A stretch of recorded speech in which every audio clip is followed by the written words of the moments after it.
I played that just to make myself laugh, chat. I don't know how many of you even picked up what the fuck it was. But listen, we're just gonna move on and we're not going to explain it.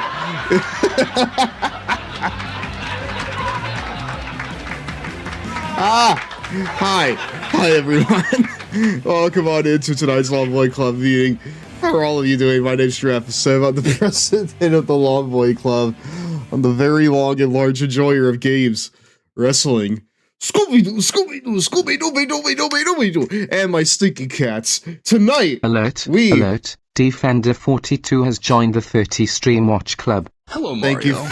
Scooby-freaking-Doo! As the king of old school would say. Hello there, Woobs. How you doing tonight? Hello there, Dan. Hello there, Tom. Hello, Infinite. Hello, everyone. Welcome on in. We are, of course, going to be playing some more Smackdown vs. Raw 2011. If you missed last week, let me catch you up a little bit. And let me turn on my PlayStation 3 while I'm thinking about it, because I don't have it on. Hold on. Jack Swagger lost the championship, chat. He lost the championship. Wait, this is the Long Boy Club? I thought this was the To-Do Americano Fan Club. Why not both, brother? We here in the Long Boy Club hate Jack Swagger, but we fucking love Total Americano. And word on the street is that he's found a new home on Monday Night Raw. We'll be seeing him later tonight, along with SmackDown's newest, finest man, the premier man, MVP. My chat messages haven't been being sent for some reason, and I'm still confused on why or how it happened. Hello, Mario. Who wants to meet the captain and get sexy with him?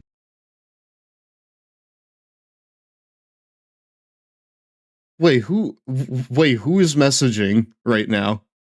Wait, are you dual streaming this on YouTube? I'm not, no. Oh, that's probably Fluffy. I know Fluffy's been having some issues with Twitch. You might want to, like, message, the Twitch staff about that, brother. There's not really much I can do to help you with that. So really, the only way he could communicate now is through the homunculus. Enough with the booze. Listen, I'm sorry. I don't work at Twitch tech support, okay? I can't help you right now.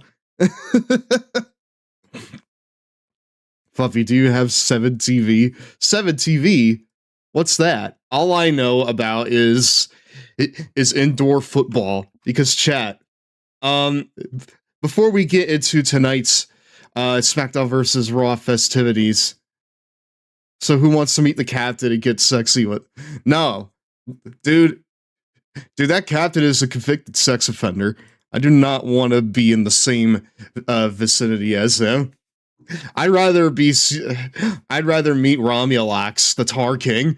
If you have 7 TV, you need to install the new one for Twitch chat to work. Oh man, this missing message controversy is making me so angry it's gonna make me sick, literally. LB LB LB LB LB LB LB LB LB LB LRLRLB LRB LRB LB RLRB LB LB RLRB LLRB LRB LRB LB LRB LRB LRB LLRB LRB LRB LB RLRB LB RLB RLRB LRB LB. Oh goodness, the stream's possessed. It is. It really, really is. The only thing that could cure it at this point, I'm gonna do it at New Japan. Wait, do what at New Japan? So who wants to meet the captain? I don't... Again, Oh, basement Airbnb Rumble. Oh, that's so cool. Yes, I would love that. So hold on, what I'm hearing is that we're gonna get sexy in the basement of Airbnb and have a rumble with the tar leader, Romulax. That's what I'm hearing right now. Man, What a fucking G1 weekend we're gonna have together, Colton. That's gonna be awesome. Welcome on in, by the way, Colton. I'm going to destroy this chat room with my anger. I'm gonna bring my GameCube and beat your ass, Day of Reckoning. Okay, but can you like bring? Okay, but can you bring Day of Reckoning too? So that way I could get you back in it. You know, just for funsies. To like Triple H did it for you. Oh yeah, that's right. Triple H trapped the infamous Egg Achi in in the fucking Day of Reckoning time loop, and we have to save him, but that's not. Sorry, but that's not until much later. But chat, I gotta say, have you ever tried sawing down a tree? Because I have. I mean, like, it wasn't like a giant Father, oak I tree. got the WWE AI content virus. What should I woo woo roots wub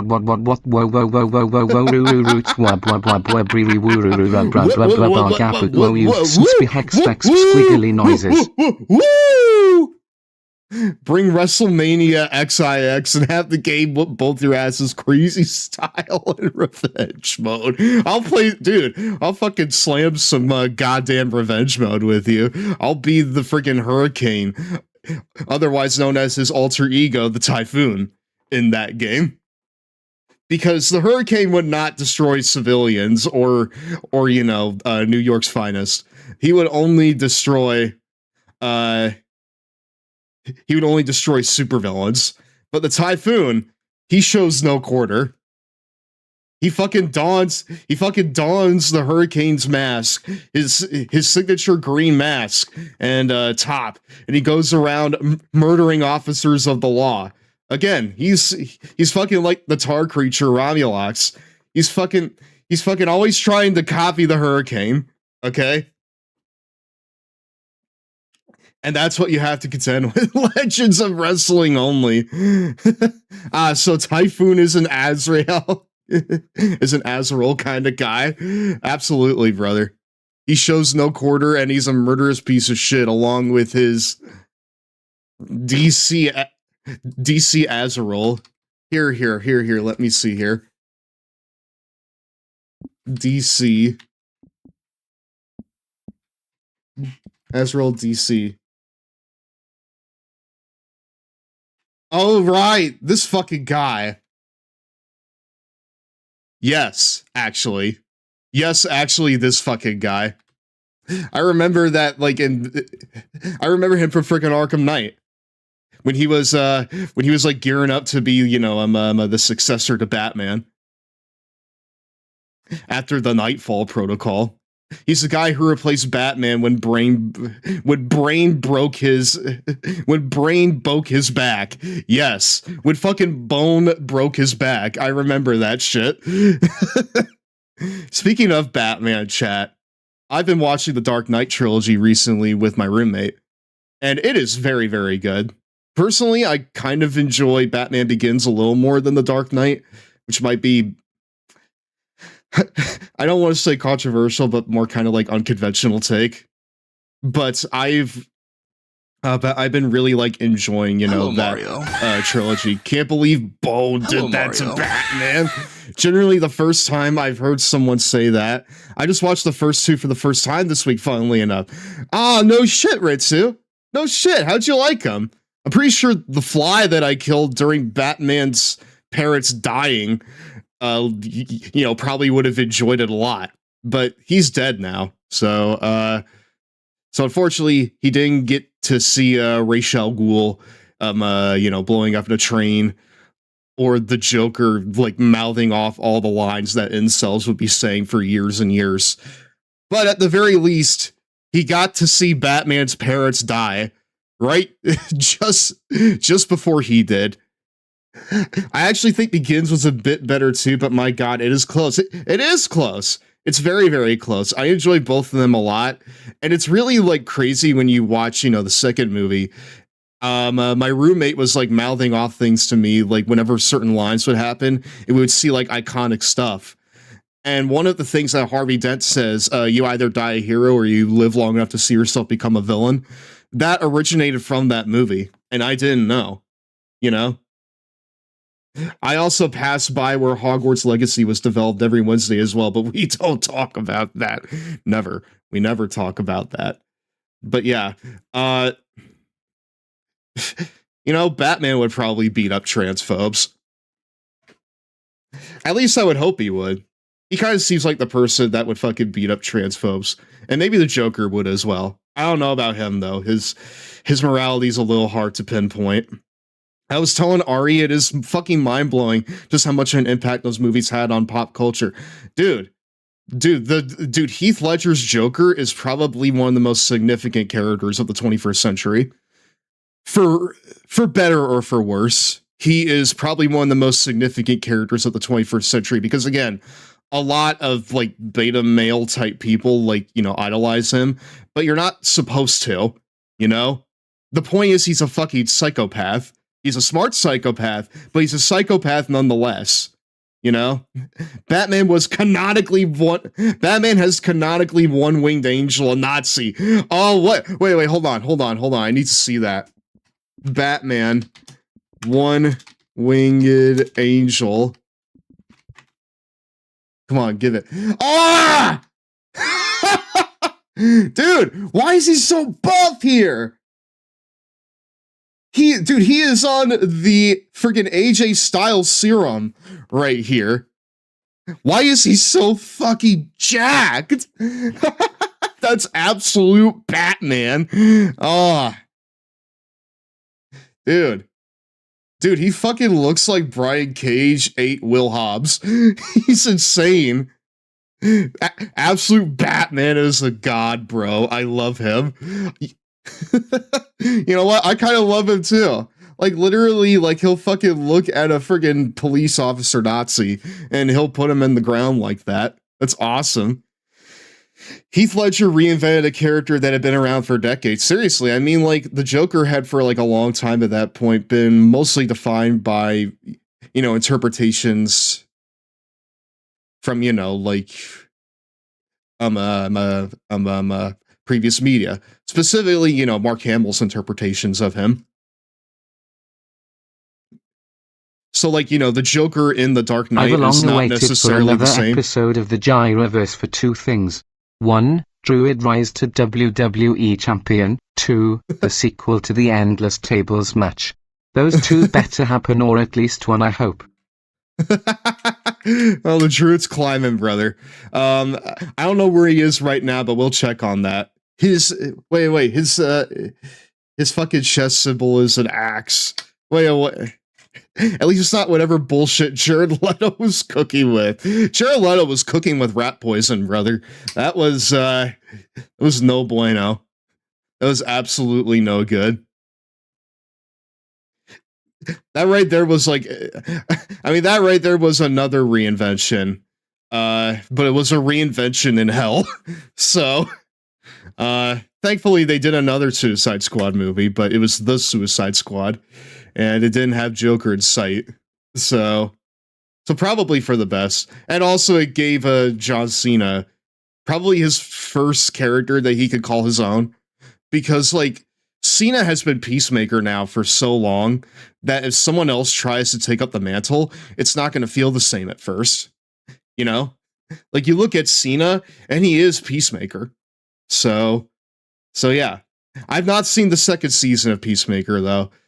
I do know that the Nazi allegories are a lot more on the nose in that, though, which is saying a lot, considering that the climax of the first season of Peacemaker was him fighting his father, who was basically a modern day Klansman. So, shout out to Samoa Joe voicing King Shark in that one Suicide Squad game. You know, that's one of the only good things about that Suicide Squad game. I do find it funny that this early in Samoa Joe's VA career, he's already been typecasted, you know?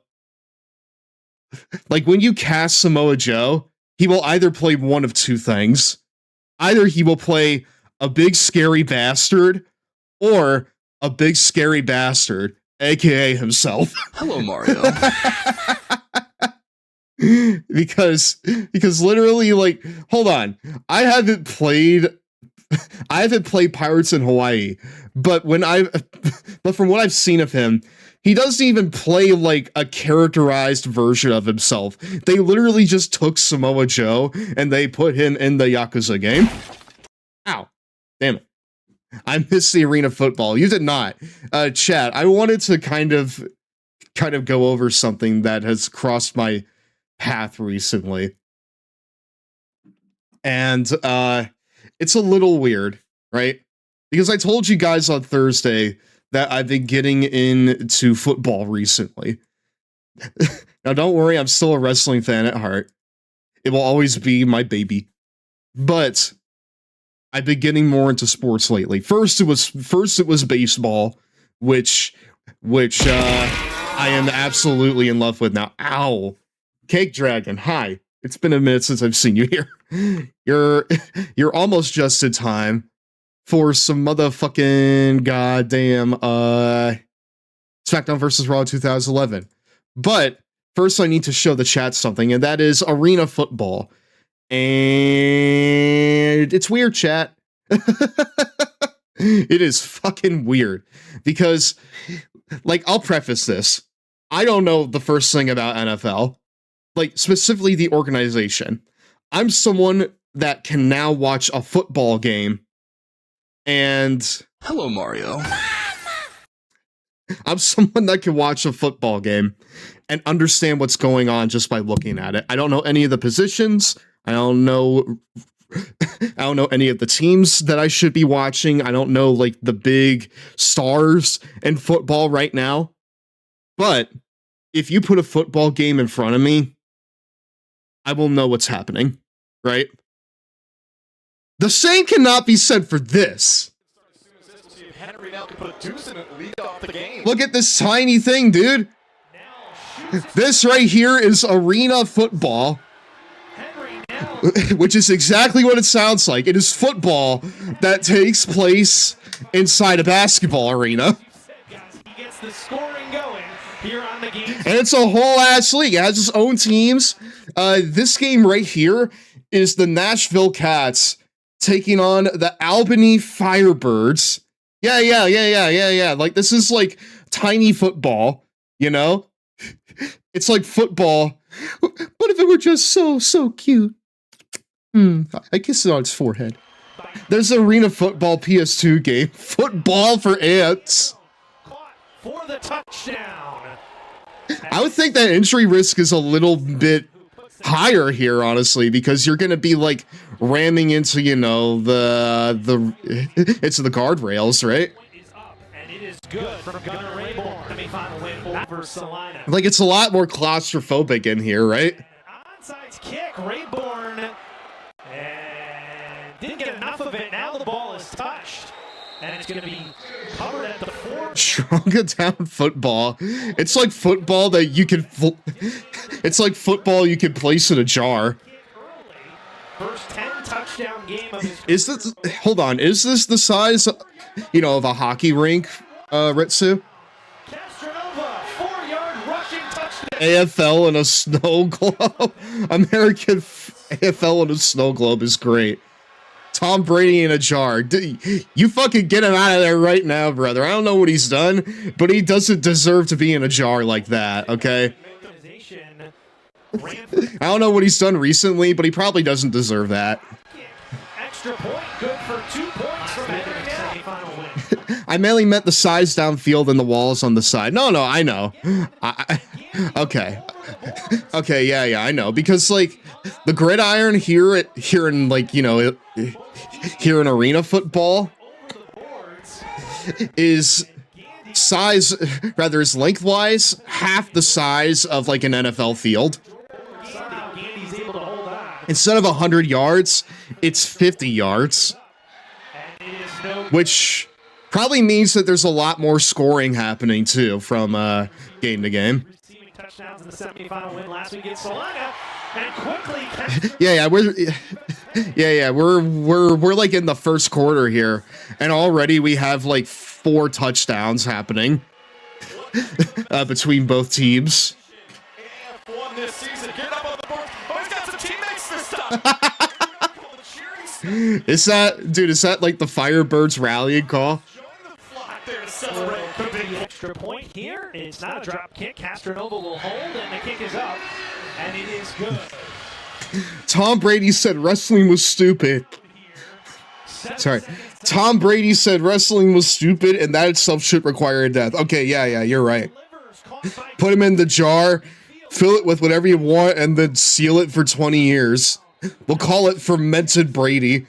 With his second receiving touch. Oh man, he's taunting him, dude. Thundering back. We'll call that shit fermented Brady. By Trey Wortham, and Wortham's got Green in front of him. Can he go all the way? Yeah, we're at the top of the second quarter, and already we've scored like 7 touchdowns. Those Albany jerseys are hot, I can't lie. They are! I like them a lot. I enjoy, they're rocking the Deadlock colors, dude. They're fucking rocking the Deadlock palette. Represent. Week in the semifinal against Salina. A flag flies, maybe a free play for Castronova as Isaiah Scott catches it right at the goal line, at the 1-yard line. So forget the flag. Albany says. And the winks up top around the collar are also pretty good. I'm gonna fill the jar with the Lego Batman 1 green goo. That's an insane pull, brother. That shit I heard is what transformed Killer Croc into it's a Killer Cock. First and goal here at the 2. Castronova to Maxwell for the touchdown. Desmond Maxwell, his first receiving touchdown of the year. And I'll admit, like the NFL, I don't know jack shit about any of these teams. So. Coach Ware's been keeping his secrets in place we haven't seen all season long. This is not but like I'm looking around this arena, and even though it's not like packed, it's not like deserted either, you know? Like there's a sizable, like friggin' audience in here. First big defensive play comes to the Firebirds. The nickname, the romantic. I have to wonder how like niche this is, you know? I have to wonder how niche this like brand of football is. Oh, he's got it! Wow, that was clutch. Unbelievable. I can't lie, that shit was clutch. Over the Firebirds. And they're gonna go for 2 here. They fake the snap to. Can I autism a bit about this? Sure, go ahead. We have how long until the first ad break? Let me see. Nickelodeon gack this man. Nickelodeon gack this man. Put it through the worst trials of the Legends of the Hidden Temple right now. Teammate viciously slaps his teammate after win. This isn't power slap. Get off me. Ah! And they're gonna go for 2. That right there is just like, that right there is just a prime example of like boys doing anything except getting therapy. That was the most recent score in this game. Colk on 4th down, he's blasted. He is knocked off. Dude, the Albany Firehawks are cooking them right now. Power slap stream win. Never. Never. And the stop. Not unless we want to see like, Jack Swagger get the shit slapped out of him. Castronova. Which, on one hand would be funny, but that man already has enough problems. He doesn't need me coming down his neck. Rolling on the field with the runner was down in the end zone. Actually, you know what? No, what am I saying? That sounds awesome. That sounds awesome. We gotta book that. You don't want to see Jack Swagger get more CTE? I mean, dude. Father, why would incels want to be like Phoenix's Joker when they could be classic act lunatics like Jack Nicholson or Cesar Romero? And it's Dwayne Brown for Firebirds fans. That's 2 plus 3. Because Jack Nicholson doesn't have the same level of sympathy as something like, you know, Joaquin Phoenix's Joker. At least on paper. Because Joaquin Phoenix's Joker deserves sympathy insofar as he doesn't kill anyone. Which I'm sorry to say, but Joaquin Phoenix kills several people. You know? He kills several people in the Joker. Who's got the football?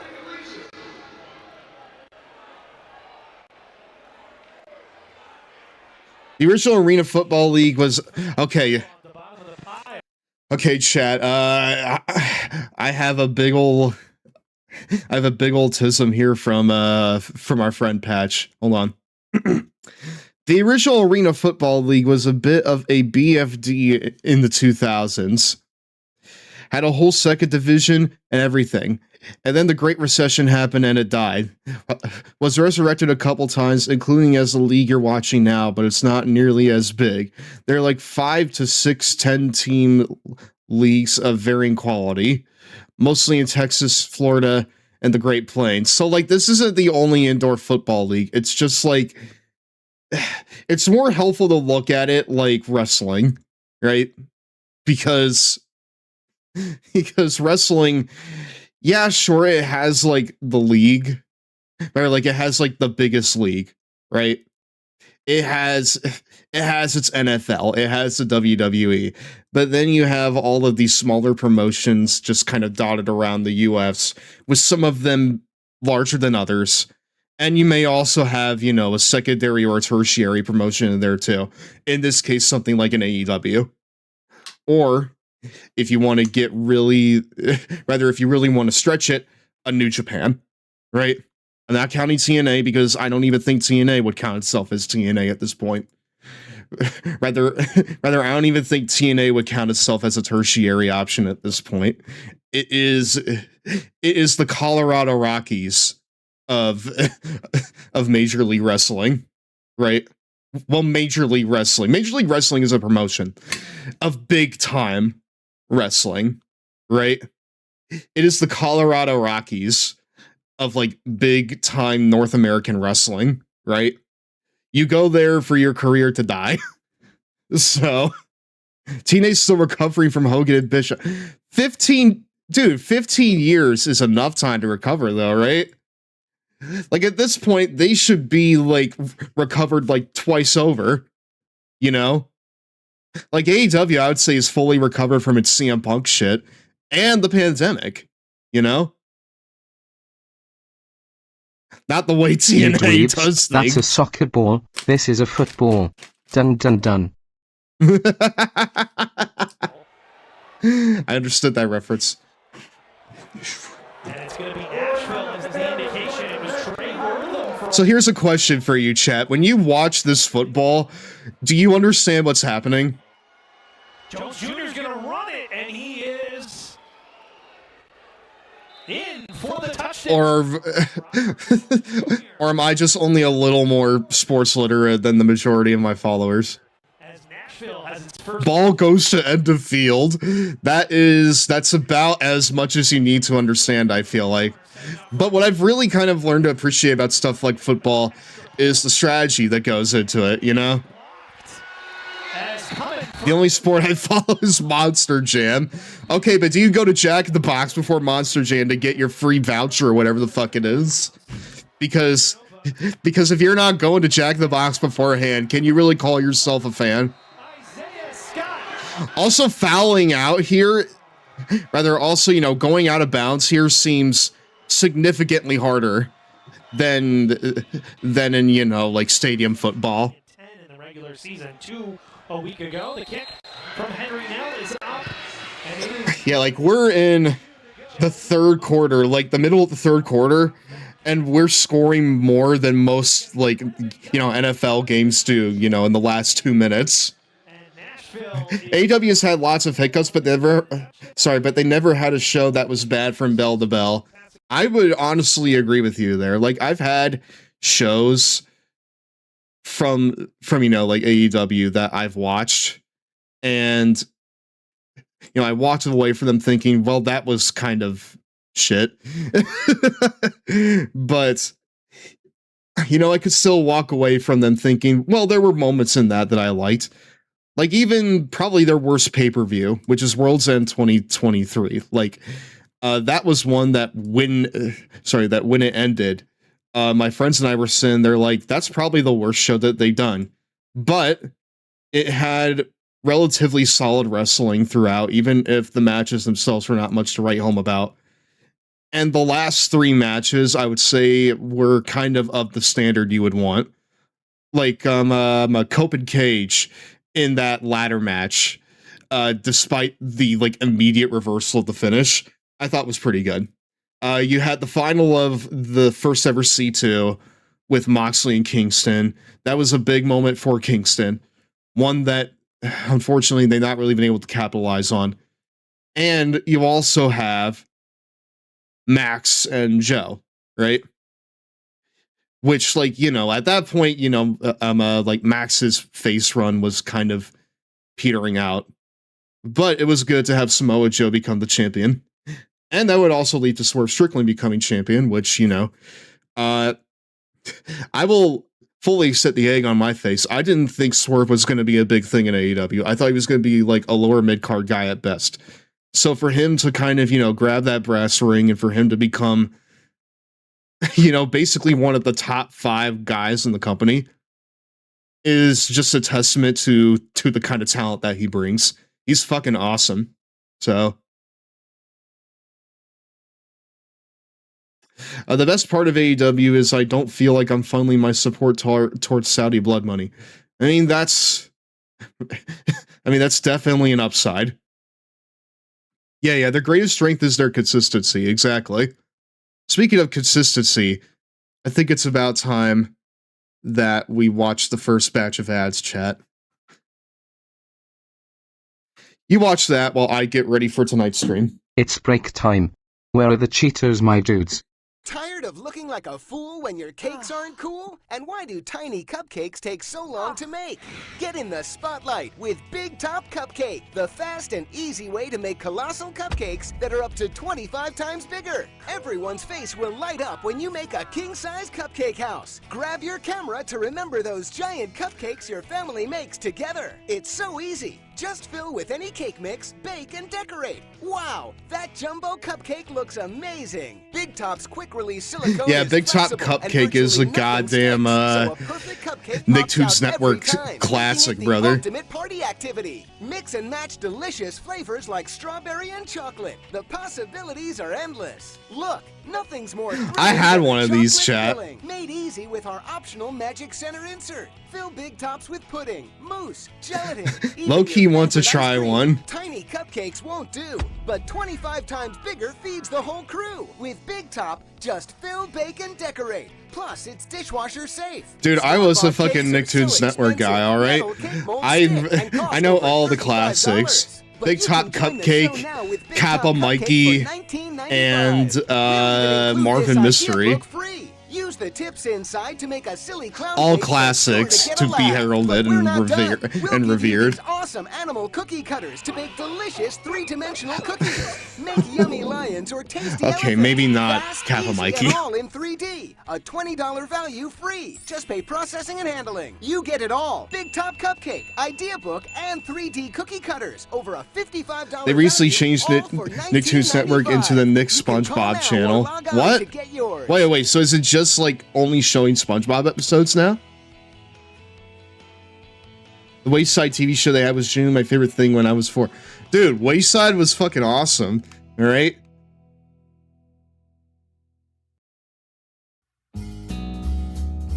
I want someone to hit me like Mauricio hits Todd. Anyways, we have goddamn Batista here as the WWE champion.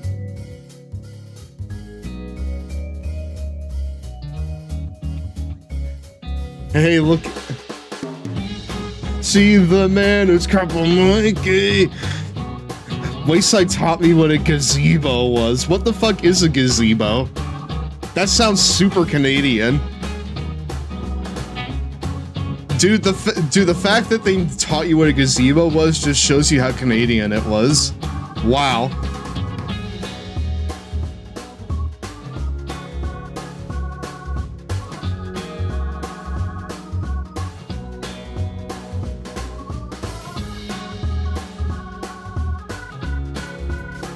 Nom nom. Oh, excuse me, we're back, my dudes. Hey, welcome back to Raw. Also another Nicktoons classic, Fushigi, which we have in the rotation. Maybe we'll get it next time. Maybe we won't. Yeah, Kevin Mikey definitely feels like a. It literally feels like someone from the States watched like one episode of Sailor Moon for like 10 minutes. Like they didn't even get through all of it. And then they said, we're going to make a show based on this. And it was like, it's also called a bandstand. It's basically just a fancy permanent Speed Racer Next Generation. Holy shit. Wow. Tom Street, you are like mining into the depths of my brainstem with that one. For life. Thank you very much for the resub, Idea Maker. I appreciate that. Thanks for the 4 months. That's insane. I appreciate that very, very much. A show I'm terrified to revisit and content to let it rest in my nostalgia. Oh, what, Speed Racer? Or Kappa Mikey was originally developed as an adult cartoon for MTV. There are points in it where you can see that DNA still in there, I feel like. I wanted a Fushigi. I wanted one too, but then my mom was like, dear, honey, that is just a metal ball. And you know, she was right. It was a metal ball. I think someone in chat said that they got a Fushigi ball when they were a kid. And and apparently it broke like when they opened it. El Mayo, shout out to the Raging Climax. Okay, chat, we got to catch you up now. All right, it's now time for Smackdown vs. Raw 2011, and you're gonna love this, chat. Double champ Sheamus. He has both the belts now. He has World Heavyweight Championship and the Intercontinental Championship here on SmackDown. He is the king of blue right now. And not only that, he also jettisoned Jack Swagger from SmackDown.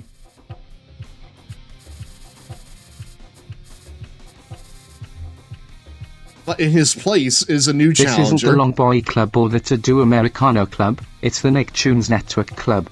Curse you, Mr. Curse Meaty. you, Mr. Meaty! All of God's creatures, fresh off the grill, yes. I know that shit, dude. Shout out to the Raging Climax. But yeah, your champions right now are Bautista, Chavo Guerrero as the U.S. champion, the Raging Climax, which is Ricky the Dragon Steamboat, and the Sexay Yate as the WWE Tag Champs. You have Molina as the Divas Champion. Sheamus holds both singles titles on SmackDown, the World Heavyweight and Intercontinental Championship. And Beth Phoenix has the Women's Championship. So things are, on paper, a lot more stable on SmackDown and Raw at this point in time. But the question that we have now is, how long will Sheamus be able to pull double duty on the blue brand? How long will Chavo Guerrero have the United States Championship? And have we seen the last of Jack Swagger? Well, chat, I've got some bad news. Because unfortunately for us, Jack Swagger has found a loophole. Say his name and he appears. First off, R-Truth and Zach Henry. R-Truth wins. Ricky Steamboat and the Sexayete, the Raging Climax takes on the Hart Dynasty, and the Hart Dynasty win against Ricky Steamboat. 4-way cage match. Rey Mysterio gets the W over Morrison. Puts him in further contention for the WWE Championship in the main event, chat. I know. But listen. That bastard, Jack Swagger, has found a loophole. That bastard has found a loophole. And that loophole's name is Total Americano. The GOAT Total Americano. More like Togoat Americano, right? In his first match on Raw, Total Americano will face the man of the hour, the man that has tried to dethrone Batista for months at this point, but has not been able to do so. John Cena. What if there was an alternative universe where Ricky Steamboat was actually Morty the Dragon Steamboat? I don't think that he would have been nearly as famous, brother. Because Morty just sounds like, you know, a name that you get picked on for, you know? My god, he just has the SmackDown music. The Lucha Powerhouse, Total Americano. There he is, chat. Dude, I didn't even expect that from fucking Justin Roberts. The Lucha Powerhouse, Total Americano. Do we give Total Americano some new costumes, chat?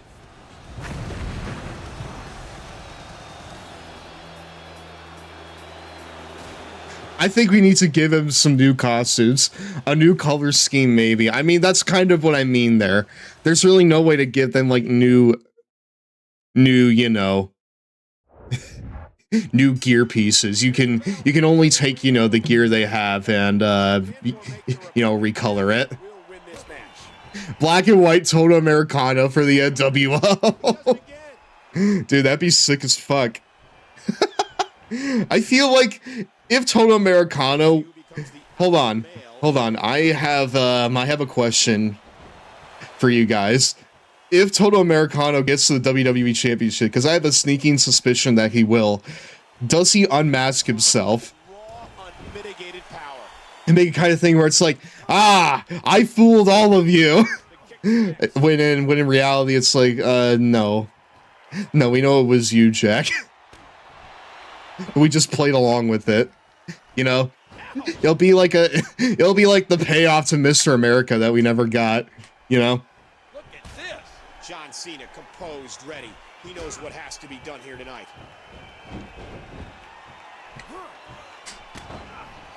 Sure. What was the loophole, by the way? What do you mean? What do you mean? And that how'd he find his way back into the WWE after we fired him?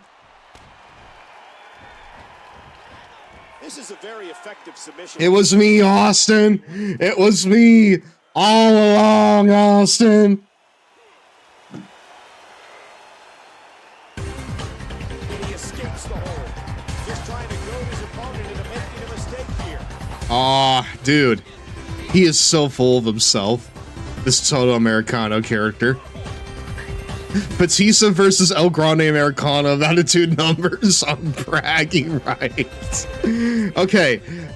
Well, with that, okay, speaking of Total Americano, do we give him like the red and green thing that Ludwig Kaiser has going on with the gimmick? Because I'm thinking that we do, right? Mesamero.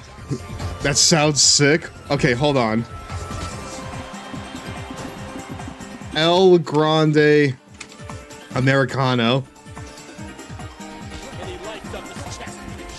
Yeah, like El Grande Americano. He also has like the green and red thing going on. Yeah. Should we connect those two in a family retroactively? Yes, in 15 years, the son of Toto Americano, El Grande Americano, is going to debut. It's gonna be sick as fuck, dude.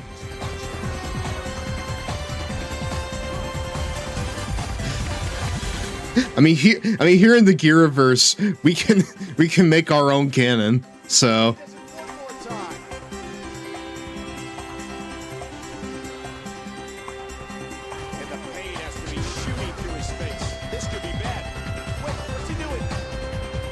I'll tell you what, Toto Americano is really in a back and forth match here with Cena. I didn't think he would. I thought this Toto Americano guy would just come in and start sweeping everyone on the Raw roster, but Cena's been giving him a run for its money here. Cena's been giving him a run for his money here.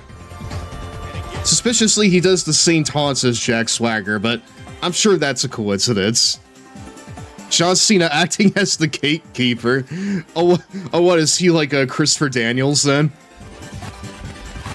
How about Toto Americano team with Rey Mysterio and Chavo as the new LW?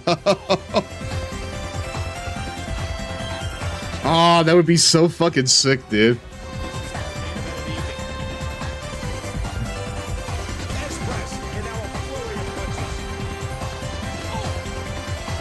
Oh, no, you're right. I need to at least put, like, Toto Americano and Chavo in a tag team. Oh, and Primo too, I guess. Is it because... Wait, hold on. I don't really think... I mean, would that work? Actually, no, that would work. I mean, Toto Americano's from friggin' Oklahoma, and yet he has a lucha mask. That would work, I feel like. Toto is Chavo's heavy. Dude, Toto Americano and Chavo holding the singles gold on Raw. That's bars right there. That shit right there be bars. Cena has the headlock. You know, John Cena's no slouch when it comes to his ground game. I mean, I gotta admit, guys, Toto Americano's getting the brakes beaten off of... He's getting the brakes beaten off of him right now. It's not looking good for him in his debut match.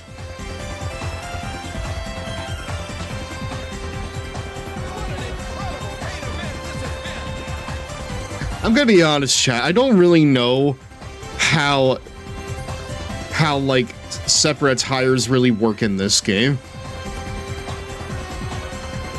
What if he had a little dog sidekick in his? I am a ghost of long boys past. Hit me. Stev is leading the Gyraverse to cinematic heights.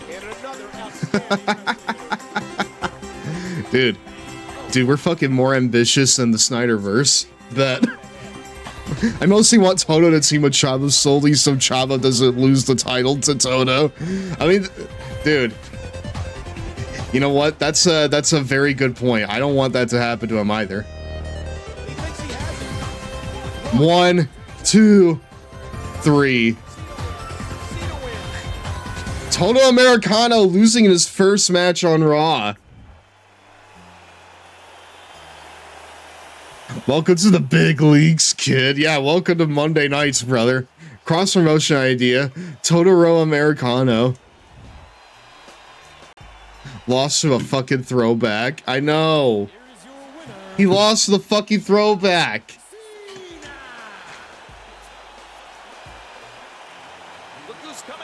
Huh? Justin Gabriel of the new Nexus Corps coming out here to challenge Cena for something. I don't know. He doesn't really have a title right now. Are we sure that Justin Gabriel watches the product chat? because I'm a little doubtful on that. All right. Well, Toto Americano, unfortunately for him, has lost his first match on Raw.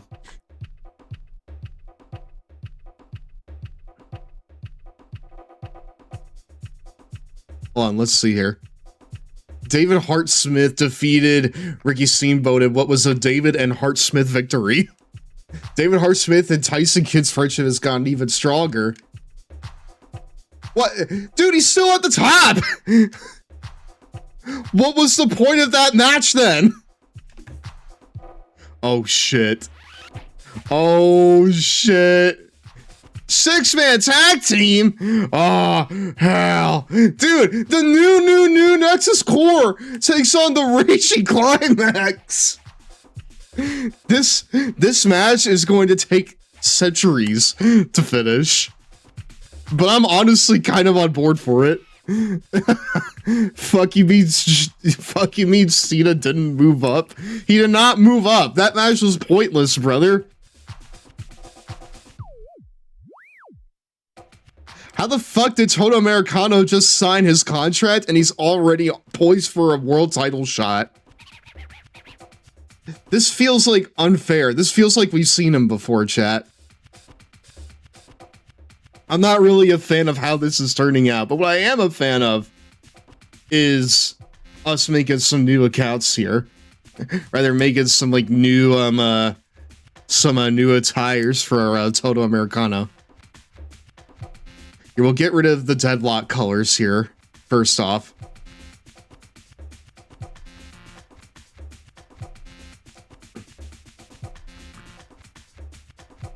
Alright, I'm gonna get the Toto Americano gear here. All settings will revert to their defaults. That is absolutely fine, brother. It's alright. Alright, let me go ahead and grab a photo of Toto Americano. Toto Americano. Green.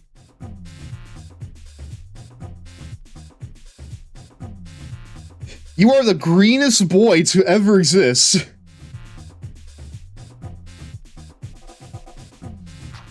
Also, apparently, the Toto Americano, fuck, I keep forgetting their names. It is El Grande Americano. Apparently, his feud with the original El Grande Americano is like pulling numbers, chat. Am I to assume that's correct? Because I don't watch AAA.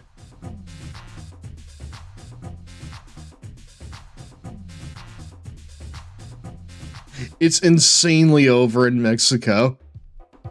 Well, good for them, I guess. I mean, like, you know, maybe affiliated with the Fed, but good for them. They love the non-Gable Americano.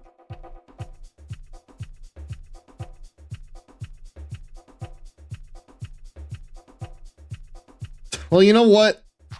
At the very least, they found something that works. Because Ludwig was, like, almost gonna get fired, I think. And then they fucking brought him into, you know, this character. And now they love him.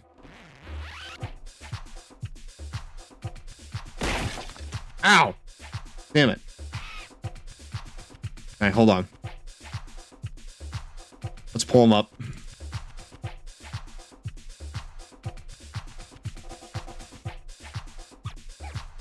I'm still not sure how Ludwig did it. Here he is, right there, chat. Alright.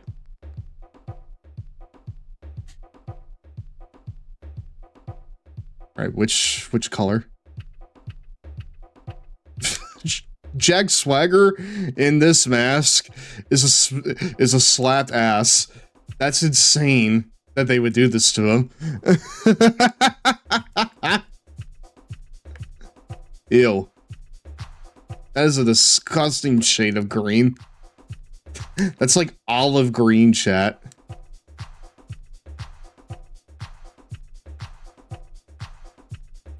Right, X90 and 195.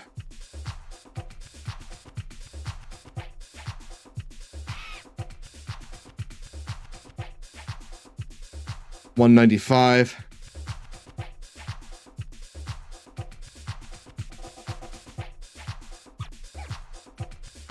Can I redesign Uncle Sam on here or no? Or is Or is this just what we're dealing with now? I'm pretty sure that's just what we're... I'm pretty sure that's just what we're dealing with now, chat. Oops.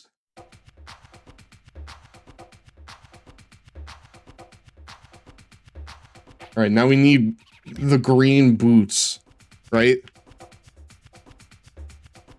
Yeah, like, if we're gonna keep that shit consistent, we're gonna need the green boots. And they're lime colored now, hold on.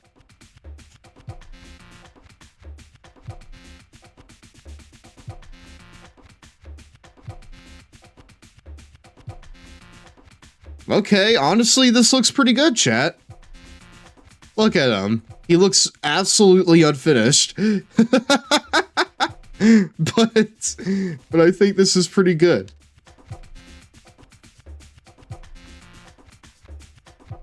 Green and red. There we go. In an hour, they're actually running mask versus mask for both Americanos. Super fucking stoked. Been the only thing I look forward to wrestling-wise in a minute, TBH. AAA has been a lot of fun watching. Oh, oh, wait, hold on. Yeah, the white wrist tape. Hold on just a second.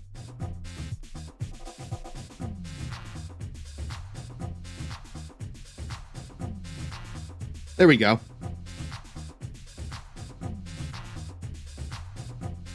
Do not erase that progress. Okay, thank you.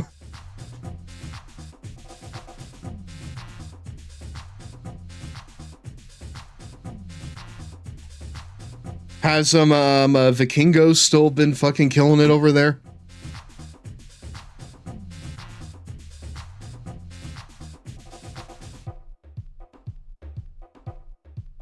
Because aside from them, aside from him and the El Grande Americanos, I don't really know anyone there. Well, actually, no, that's kind of a lie. I know about, like, I know about, you know, the clown motherfuckers, you know? He had a masterclass against Mini Vikingo not too long ago. Wait. He faced a mini version of his gimmick. I thought in Mexico the minis and like the not minis were kept like in separate divisions. Am I mistaken on that? Or no?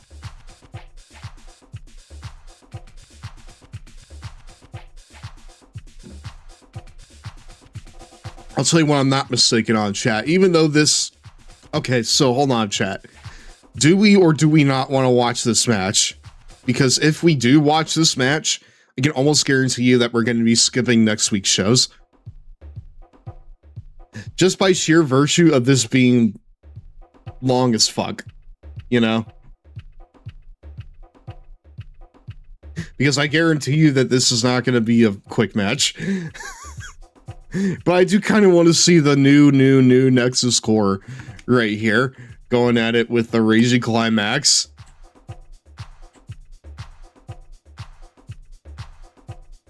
On the other hand, I want to see Yoshitatsu climb up the ranks.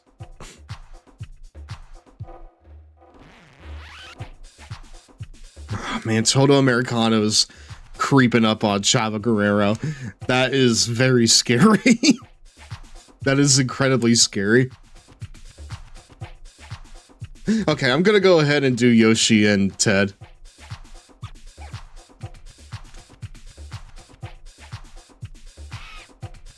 Alright, let's do it. I saw like a video edit on TikTok, you know, I'm right before tonight's stream, that was putting like the, you know, feud between the El Grande Americanos over my way. And I'd imagine that if you're in Mexico, that shit is about as big as friggin' the Rock and Austin thing.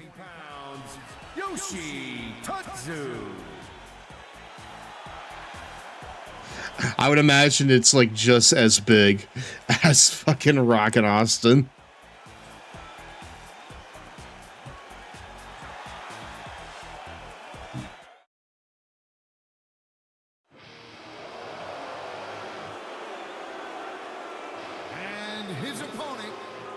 From West Palm Beach, Florida. Okay, well, you know, I guess with us kind of establishing this now, as a certified WWE hater and not watcher of AAA, I may as well ask people that are actually watching it, is it much different from how it was before WWE bought them out? Or no?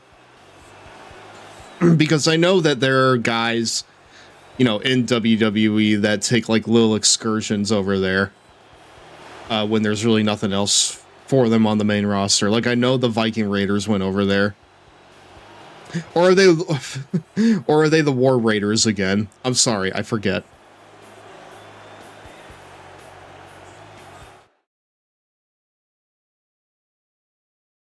All right, here we go. Yoshitatsu. Welcome to WWE Superstars, where you can expect everything. Michael Cole and Jerry the Yes, you fucking can, and that's why it is the A show, brother. You said it, Michael. This is a perfect way to get things going. I think they're the War Raiders again. Okay, got it. I just wanted to make sure. are so unpredictable. All right, let me see here. Minor circuit. Come on, Yoshi. Ted DiBiase now working. I really don't want... I don't want Ted Jr. to climb the ranks of the U.S. title division, dude. I would rather have you do it. No, don't miss with your kick. Don't miss with your All Japan kicks, please. Yoshitatsu Superstars Masterclass coming. Ritsu, is AAA under WWE ownership better or worse than AAA before it? Breaks his opponents down. I would just like confirmation coming from someone that actually watches it, Reversal. DiBiase. rather than my own biases of just, you know, it's owned by WWE, therefore it's bad. That was like a freight train. I can say I didn't watch AAA before it. He's Oh. Oh, I can't say I didn't watch AAA before it. But under WWE's ownership now, it's been really, really funny. Thursday night's most electric show. WWE Superstars. I think everyone knows. So like a comedy promotion, or is it like, you know, a mistype? Fun. Okay, got it. Got it. Sorry, mine's racing 900 miles an hour right now, LMFAO. It's okay. Don't worry about it. He almost took his head off with that lariat. I really, really want Yoshitatsu to win this one, dude. Yoshitatsu into the headlock. Thank you, ladies and gentlemen, for tuning in to WWE Superstars. He's in big trouble. Would it be safe to say that AAA is doing better than CMLL at the moment? Competitors are so evenly matched, I wouldn't even begin to. Just in terms of like investment? Or is it not really like easy to calculate? Tatsu You know? goes behind.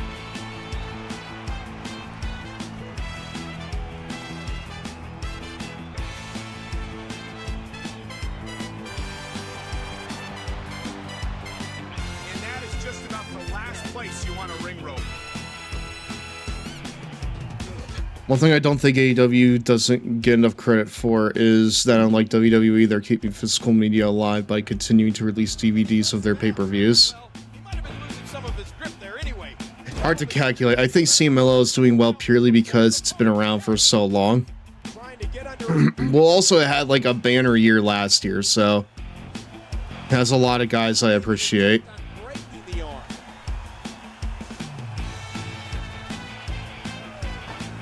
Yoshitatsu has proven in the past. I will say that it is fun that the most positive thing coming out of like the WWE camp is from AAA. So, but AAA is super fun with friends, and the weekly show is very easily digestible. I was surprised to find out CMLL is like older than the NWA. It is the oldest active promotion in the world right now. So yeah, let's go, Yoshitatsu and Danhausen. Yes, and Danhausen.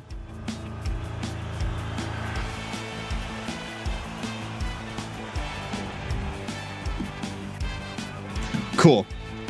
Good job, Yoshitatsu. Yoshitatsu. He gets a big victory here. I admit, I thought WWE fans would fucking eat Danhausen alive. Well, I kind of thought that too, but then, you know, after the initial reveal and, you know, the couple of weeks following, I think he really kind of... I feel like he inserted himself well into that ecosystem. A character like him is just kind of tailor-made to succeed within that system, so... Plus, he uncursed the Knicks, so, you know. Knicks fans owe a lot to him, along with Stone Cold Steve Austin winning the match for the Raging Climax. He's so different than anything WWE has had before. I would kind of disagree with that. He's kind of in the same vein as someone like an R-Truth, I would say. Very comedically driven he is. Who knew The Undertaker was a good lucha booker? LOL. Oh shit! #1 contenders match. The very first match of MVP on SmackDown, chat. I feel like we gotta watch that. But first, CM Punk gets a win over Cody Rhodes, over Cody Chodes. And now it's MVP. Taking on the former Intercontinental Champion, Shad Gaspard, in his blue and white gear.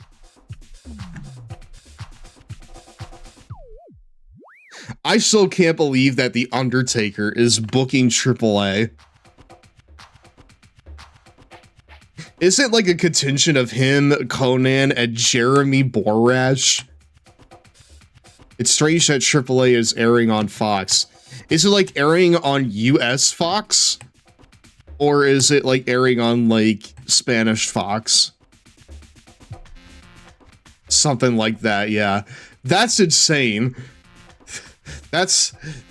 Dude, Undertaker, Jeremy Borash, and Conan is like a Nightmare Blunt rotation, I gotta say.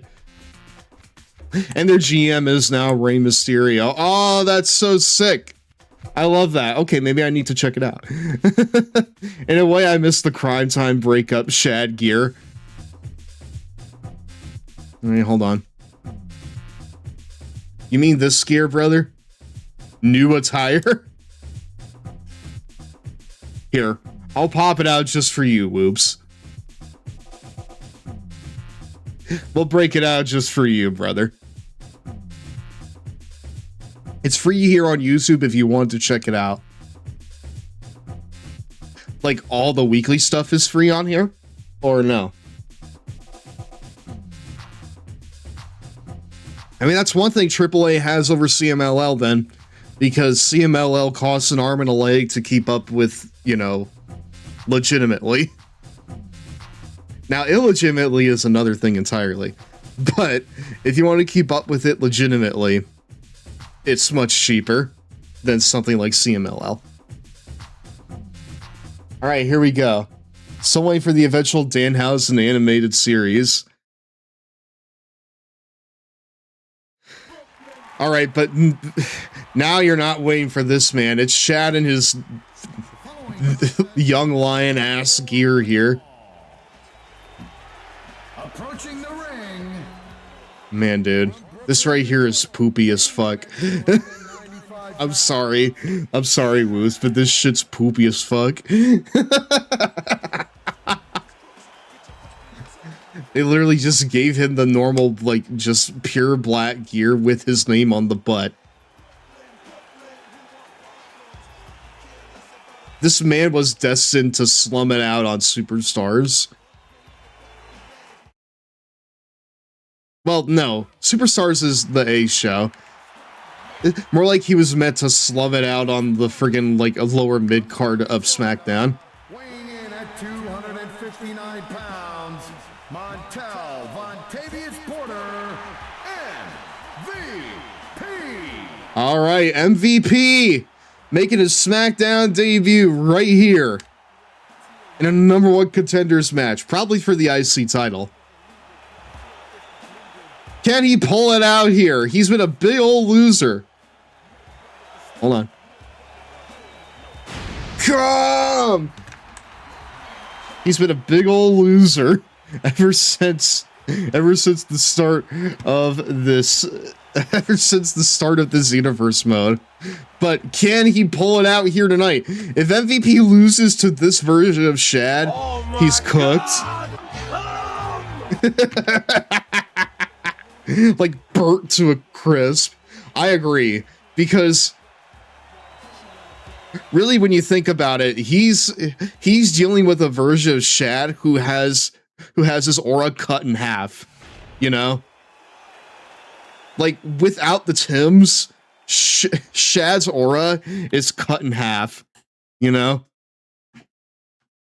Like this, like this was the version that Sheamus beat clean, like, at the Bash, you know?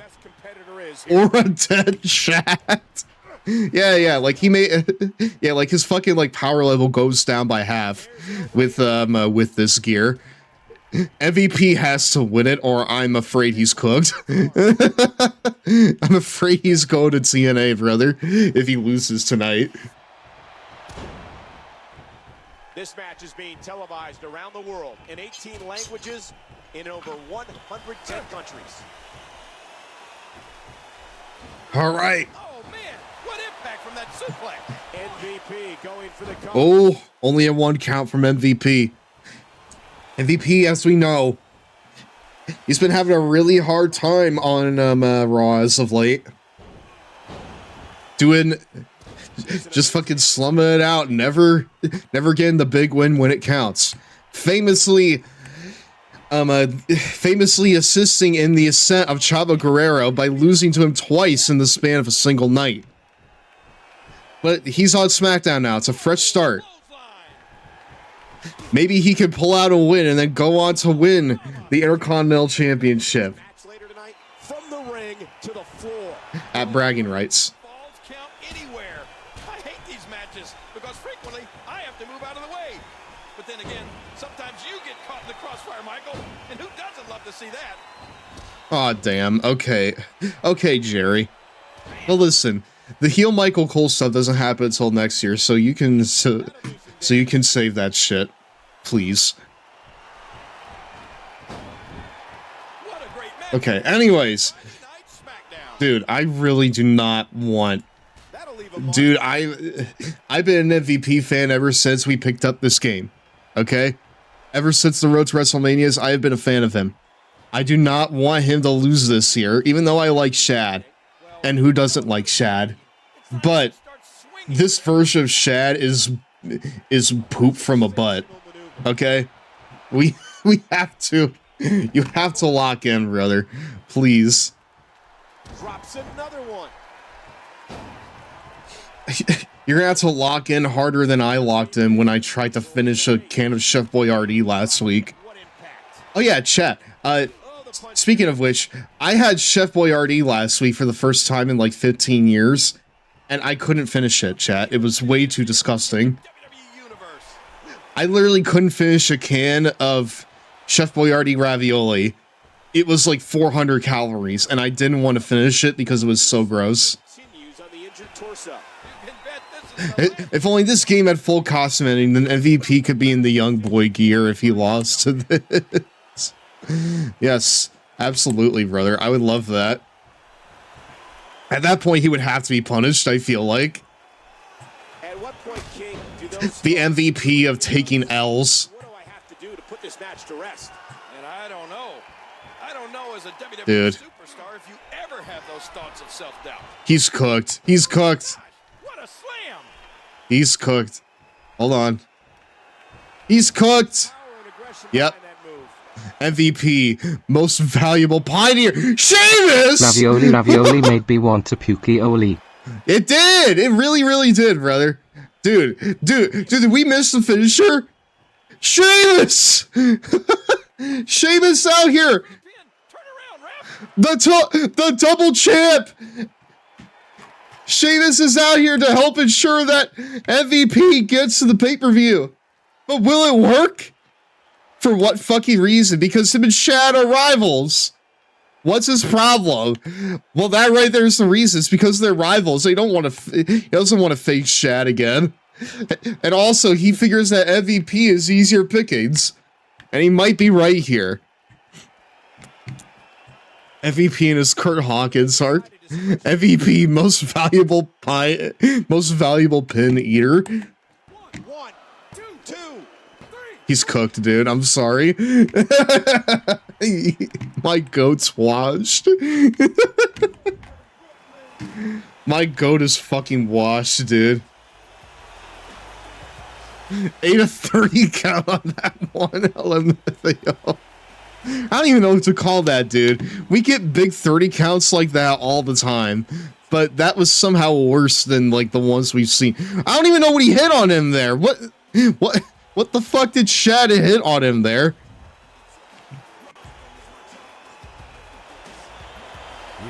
Dude. That was some shit. That was dookie diarrhea shit.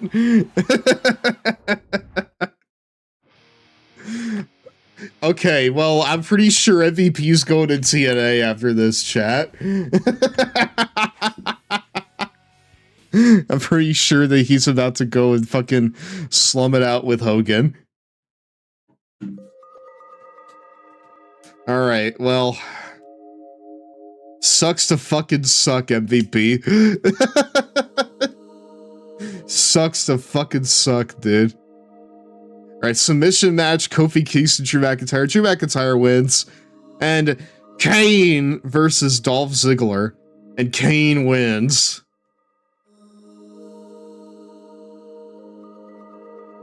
Dude, that fucking sucked. Wow.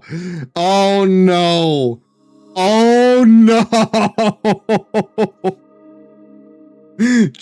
Oh no. Okay, first, before we get to that, Ricky Steamboat and Ted DiBiase. Ricky Steamboat wins. I wonder, wait, will that put him further up? Dude, that puts him further up in the US title picture. But, no, but he can't do that. He's friggin' tag champs with, goddamn motherfucking, Sexayete. Okay, well, I know what we're gonna watch this week, chat. The Miz and his weird goddamn finger thing he does. MVP, most valuable pineapple. We're fucking sure, brother. Alright, the PS3 is gonna take a minute to render out these intense graphics that we made for our characters here. Apologies in advance. Dude, I feel so bad for MVP. He can't get anything. Literally every single time we play this game, he eats shit. You know? Every single time, he eats shit. Like, there's no reason to root for this man anymore. He never comes through. The following contest is scheduled for one fall. Approaching the ring from Cleveland, Ohio, weighing 231 pounds. The Miz. Going up against Toto Americano. From parts unknown, the Lucha Powerhouse, Toto Americano. Taking on Toto Americano. #1 contenders match for what I assume. I'm gonna watch stream from my bed as the E-Peds hit. Will you still be chatting, Infinite, or am I gonna have to lull you to sleep here?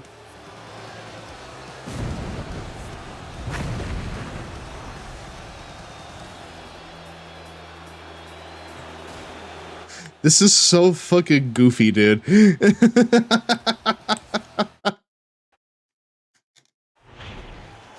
#1 contenders match. I would have to assume for the US title. I may be chatting still. Alright, Infinite. Well, if I don't see you again, you have a good night. But no, like, chat. Have you... Is this stream about to turn into a wrestling ASMR for sleep time? I mean, like, I've had people fall asleep during my stream, but not like... Hopefully not because I'm boring. But, like, I've had friends come in here and they fell asleep while watching my stuff because apparently my voice suits them. If you're just tuning in, Maybe it's because of my deep, dulcet tones. Hall of Famer Jerry the King Lawler welcoming you to this amazing sold-out event. No, Chad, have you tried Chef Boyardee recently? I would not wish it upon my worst enemies. Like, I understand why people buy it. It's because it's cheap and it's relatively filling. You know? GirafaStev ASMR channel win. Well, it's funny because back when I did Hope Miss 2023, one of the dono benchmarks was an ASMR stream, but that never really got there. Rather, but we didn't like raise enough money for it. Sorry, we didn't raise enough money for it. I have not tried Chef Boyardee in like a decade. You can keep it that way, dude. Especially if you're going for the ravioli. Because that shit was probably the most disgusting thing of all time. And the pain has to be shooting through his face. Speaking of coming in and seeing things, why do I see Captain Christmas in a WWE ring? That's Total Americano, you piece of shit. Also, Nelson Demifer. I haven't seen you in years. How you doing? Welcome on into ow. You're just in time for the #1 contendership. I'm not playing this match. I'm living vicariously through Total Americano over here. That's Total Americano repping the Mexican flag colors. Bully that got the cheerleaders. I can't help but root for any opponent that faces him. Nice. Hello, Mario. Evan, how are you? I've been doing good. Been lost in other streams. Oh, no. That's okay. I'm just saying it's been a while since I've seen you. Hopefully you're doing well. We're over here talk about how much I don't like Chef Boyardee. And chat, I tried my best. I tried my best to like it. I broke out the Zoop House plates to really get into the mood of when I was a kid and like eating Chef Boyardee, right? But I feel like my 26-year-old palate just can't handle it now, you know? I just think my 26-year-old palate, it demands something more real. Because I can tell you right now, chat, when you eat Chef Boyardee, there's not a single thing about that shit that is real. Oh my god, they gave him special, like, ring. They gave him special commentary. Toto Americano. Toto Americano. And we got the Toto bomb. All right, here we go. 1, 2, 3. Toto Americano picks up the win. Chad, that is dire. That's scary. So Toto Americano is now the #1 contender to the US title. And he beat The Miz in a very convincing fashion. I'm very scared for Chavo. I'm afraid his reign is coming to an end, chat. Here is your winner, Toto Americano. And what's worse, he's still at the top of the #1 contendership for the friggin' WWE title. So if someone doesn't knock him off his perch,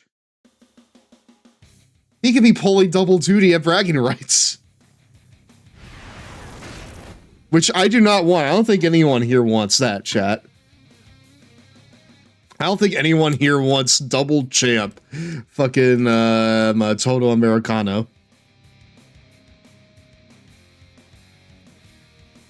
Speaking of not wanting things, I need to run the ad now, chat, even though I don't want to. Main event, Shawn Michaels defeats Triple H. It's break time. Where are the Cheetos, my dudes? You're about to be mesmerized. It's here. It's wild. It's oh boy, dude, I just talked about it. It's Fushigi! In this game, it works. In real life, I personally think all the El Grande Americano gimmick is stupid. I mean, this is Total Americano, dude. It's different. This right here is his brother's son, right there. No tricks. Magic? Maybe. That's his brother's son. You can make Fushigi defy gravity and appear to float in midair with maneuvers like the prayer cross, the enigma, levitation, and so many more. It floats, it levitates, it will confuse the senses with its mind-blowing movement. Fushigi ASMR to relax and fall asleep too. From the minute they pick up the magic gravity ball. I'm gonna go and get water. Hold on. You can conquer Fushigi. It's so amusing. I think it's fabulous. I get it now. Everyone loves Fushigi, and you don't have to be a magician. It's relaxing, even therapeutic. Best of all, it's just amazing. It floats. It's awesome. Fushigi. From basic maneuvers to the advanced, even control more than one Fushigi at a time. You can do this. Mystify, amaze, and confuse your friends in just minutes. Now it's your turn to master Fushigi. Fushigi. It's sick. It's so much fun. I love it. It's amazing. I love it. Me too. My grandson, he's 16, he would love one of those. I want to buy it now. Fushigi. Call now to order Fushigi, the magic gravity ball, for only $19.99. And when you order, we'll send you a free DVD that will teach you everything you need to know to unlock the secrets of Fushigi. Just pay processing. Call now.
Nom nom. Oh, excuse me, we're back, my dudes. Well, Scooby frickin' do. Hello, everyone. Welcome back to tonight's Lone Boy Club meeting. This Fatal 4-Way looks insane. We need to watch it, dude. I feel like we need to watch this Fatal 4-Way. What the fuck is this? Hold on.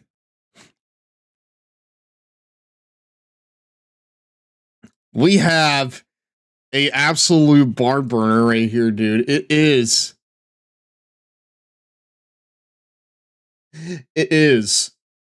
the Sexayete, Mike Knox, Bret Hart, and Stone Cold Steve Austin. right here on Superstars. Dude, look at all this raw talent right here. Literally, these are all raw talents. I need to see this, dude. This is probably going to take way too long, but I just need to see it for myself. The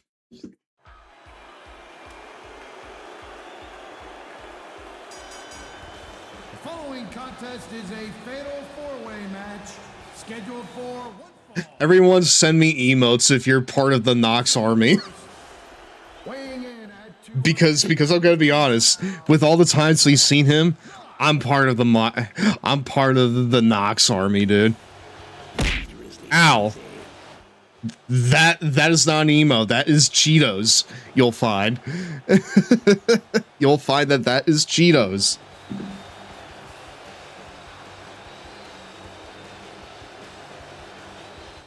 Dude, what is that pose he did? Knox was the best beard of that era of WWE. To be fair, I feel like that the card was kind of filled with guys that didn't do beards. So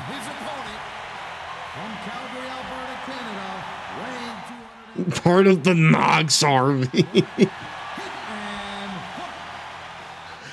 You love to see it, brother.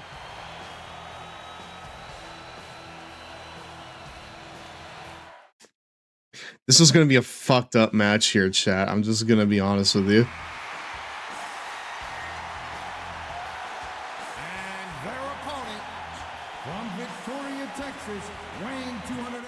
All right, I gotta run. Have a good rest of stream, Stev. All love. All love from the Ari community as always. Thank you very much, Ritsu. I appreciate that, brother.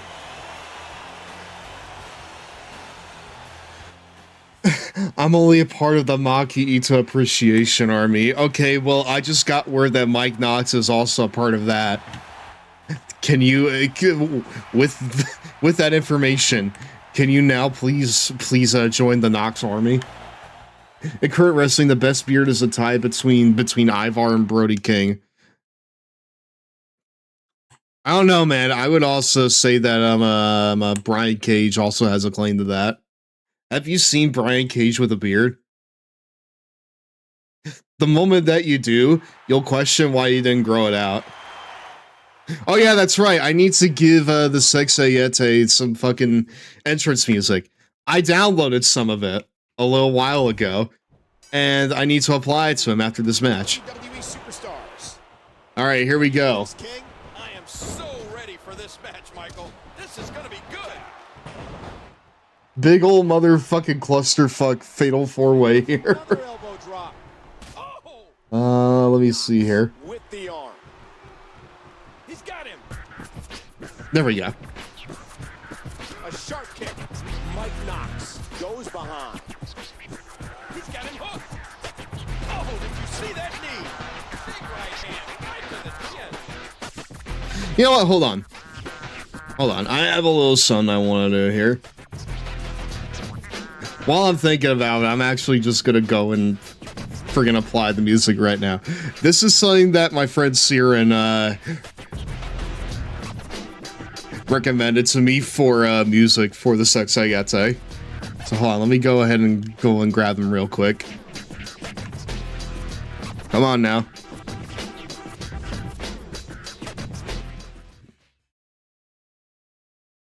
Come on now, hold on. I'm pretty sure I have it on this PS3. I still hope we get AEW on a race car IRL. We got him WCW and WWE. Why not AEW? Well, you know, AEW wasn't, or rather, it's not really as big at the height of that as something like.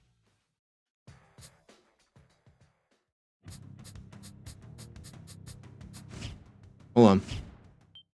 I do have music stored on here. Hold on. There we go.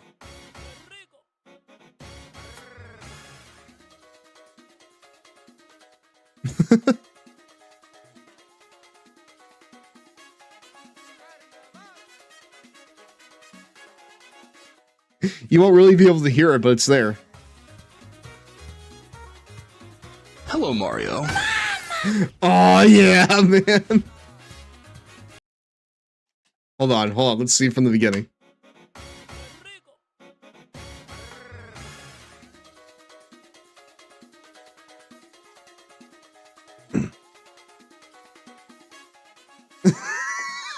I need to give him something besides the wrist twirl, though, right?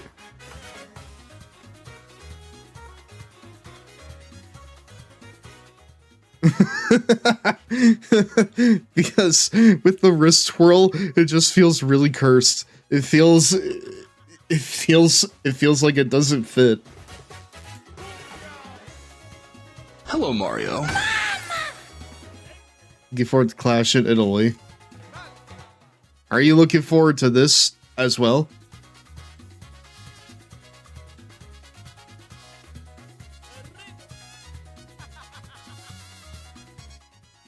Colonian gacked this idiot immediately. Well, there you go. I gave it to him. Good job. Because Clash will be on at a reasonable time for me. Well, what is your time zone then?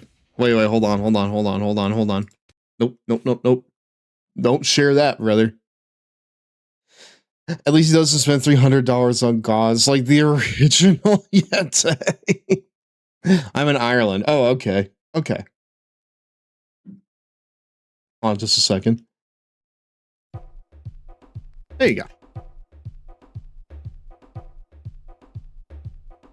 Anyways, chat, I kind of want to skip this show. Kane won against Ziggler. And once again, crime time. were defeated by Zach Henry and Mark Henry. But still, no real change in the tag team division here. So Clash will be on 7 p.m. my time. Well, that's fucking awesome. I'm glad that you're getting that. Oh, okay. What? Hold on. What? What is this? Kane versus Dolph Ziggler with the Controller and John Cena in their corner. Okay, what the fuck is this? The guy behind the Yeti raided Walmart for fucking all its gauze. Okay, well, hold on just a second here. Okay, so at the bottom we have a #1 contenders match. It is against CM Punk and The Undertaker. Ah, boring. Okay, dude, this show needs to get on its shit here. And Kane with John Cena defeated Dolph Ziggler with the Controller. Tag team tables match, Morrison and Truth. Morrison and Truth, who I think we called... Hold on, we fucking... We came up with a tag team name for them. It's Shamans of Truth is what we called them.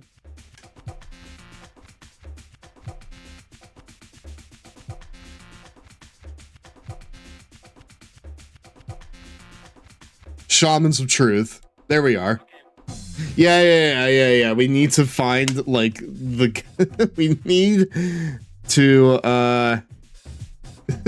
we need to find out who the mystery partner is, I think. Kane and John Cena are now allies? Dude, he embraced hate. I can't believe it. The Shaman of Sexy. John Hennigan. And they're right to think that, brother. Hate status embraced. He fucking embraced the hate, brother. I don't know what to tell you. Dude, the Hart Dynasty and the Shamans of Truth, they cannot stop hating each other. When did Swagger lose the belt? Last week. And now there's some guy named Toto Americano on Raw that looks suspiciously like Jack Swagger from the outside. But I'm sure it's nothing. Oh boy, we got big black gear goddamn party here. I'll need to skip McIntyre's entrance here because it's gonna get me clean. There you go. What song did you give Toto Americano? I could only give him the SmackDown entrance. I'm pretty sure, anyways. I can go into the entrances and try changing it again, but if for your curiosity, I gave normal Jack Swagger the Death Riders music.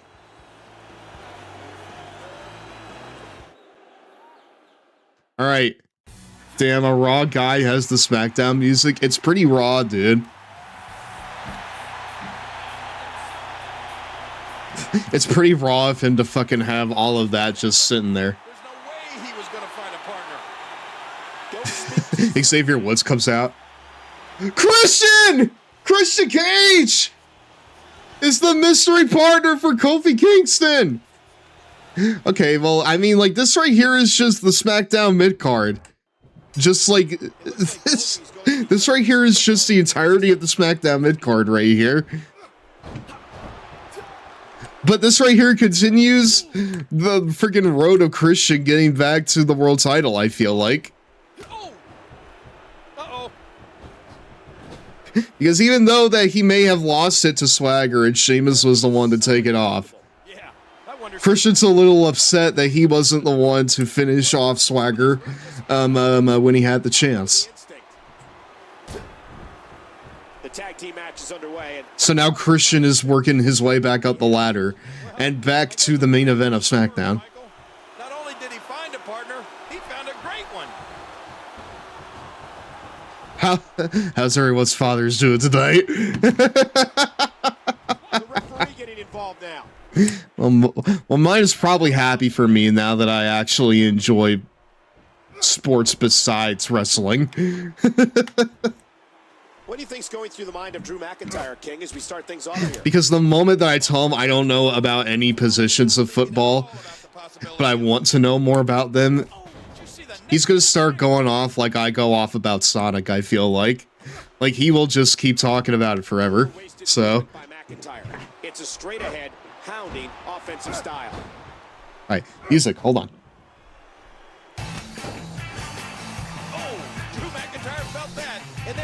I'm guessing Christian was a fan of Beverly Hills 90210. I guess fucking not, brother. Because now he's in a tag team match with Kofi. Controlling the weight. Oh, ow! This might be big. McIntyre is on fire. Drew McIntyre was personally recruited by the chairman of the WWE, Mr. McMahon. Ah, really? Come on. Disappoint Mr. McMahon after he goes out on a limb and handpicks you. Drew McIntyre controlling the head. Well, that is kind of what happened in real life, unfortunately, Jerry. And then he went to 3MB, and everything was okay after that.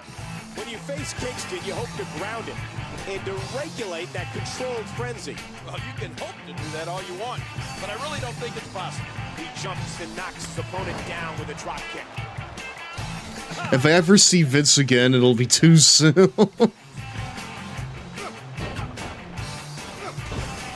competitors are giving it everything they have. I think we're mostly safe from him. We still need to get Heat a WWE Championship, LOL. Wait, get Heat a WWE Championship? Heath a WWE Championship. Well, Heath is not in this game. He is in the next one, though. Oh, right. Heath as in he is the only one that hasn't won the WWE title. Right. Dude, why is Kingston so lethargic right now? Just fucking do something, brother. Kofi has the headlock. Fucking do something, anything here. Goddamn tag in Christian if that's what you need to do. Okay, there you go. Good job. So far, this has been a very nice. tag team match. Oh man, the double kip ups. And now he's back out on the apron. Wait, no way. Oh, dude, I thought that he was gonna go for the springboard. Just slaps Cody Rhodes down. Kofi hasn't slept in 8 days. Dude, he's. Hold on, what the fuck is that thing that Scott Steiner likes to say? He gets no sleep 9 days out of the week, brother.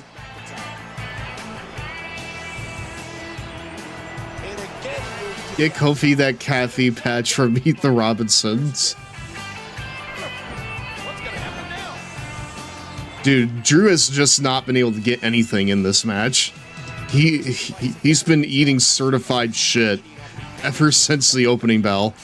It's honestly kind of a little upsetting. And this has got to be it. And there's the same. God damn it, Kofi, wake up!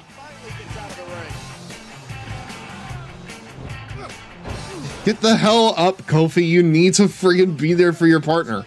Sit back and enjoy watching. Oh, man. Nice. Now he's back out on the apron. Drew McIntyre. Yeah, like Christian and Kofi have just had Drew's number ever since the opening. If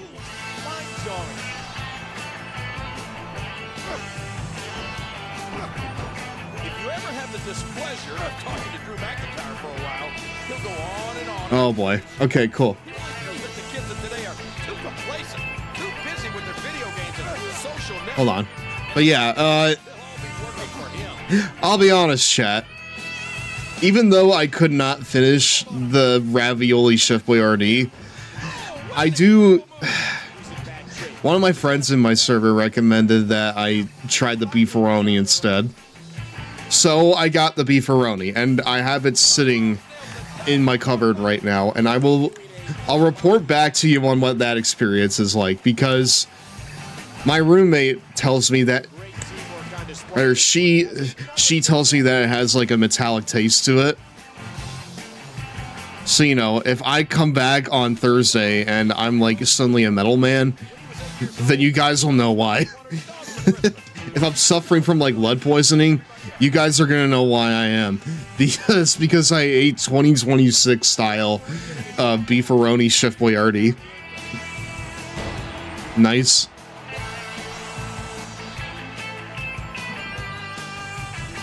I'll start stream and I'll have like the metal power up from Mario 64. But not like the one that's in the game, but more like the one that's on like the promo material. Where like he's fucking underground and he's like super duper shiny. In a boot to the gut. Cody Rhodes being more competitive here than he has in like months at this point. Much like his mentor Randy Orton, Cody Rhodes is extremely effective when he has control. Cody. Wait, what the fuck is Cody doing here? What? Kane! I'm sorry, what? And then Christian hot tag. It's Kane! Dude, and he had the pyro and everything.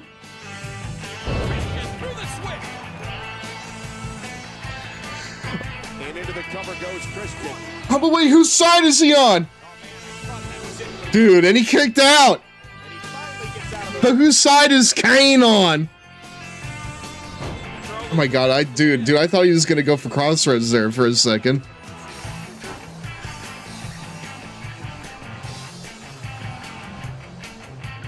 Is Cody making a believer out of you, Michael?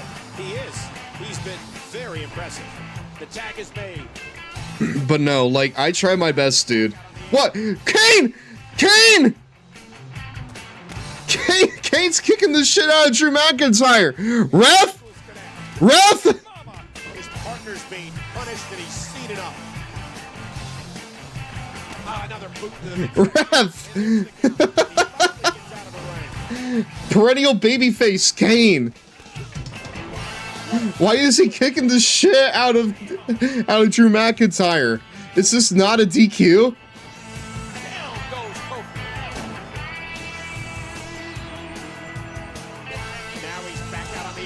I do kind of enjoy that it's a different kind of like interference from like what we've seen up until this point, because all the other interferences have just been completely ineffectual. Like, it's just led to 30 counts 9 times out of 10. that the controlled frenzy of Kingston may be neutralized for the rest of the match. Dude, I knew this was gonna happen. This is what happens every single time Ukes has a tag match. He stops the count. Oop. Oh, it's gotta be Kane! He's sitting up there on the top! There's the incredible Nice. Vintage Ukes tag wrestling. Hey Kane, if you could like just kick the shit out of Drew McIntyre again, that would be good. What the dude, the Cody Rhodes hot tag? Okay.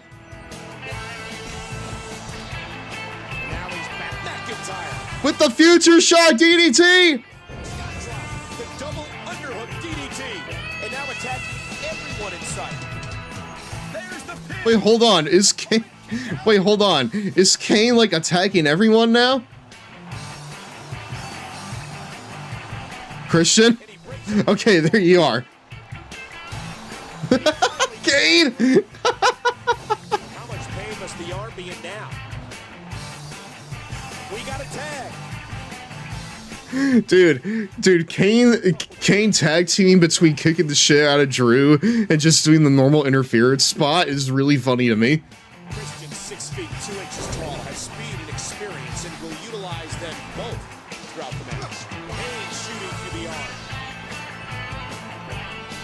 That'll do some damage. Alright, cool. Oh, just a second. Oh, man. Knee front.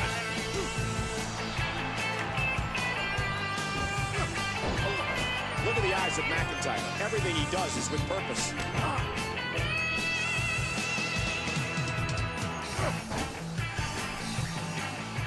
I won't lie, chat. I'm about 5 minutes away from skipping this match. I'm about 5 minutes away. Oh, what the fuck? Dude. Dude, fairy tale ending? Okay.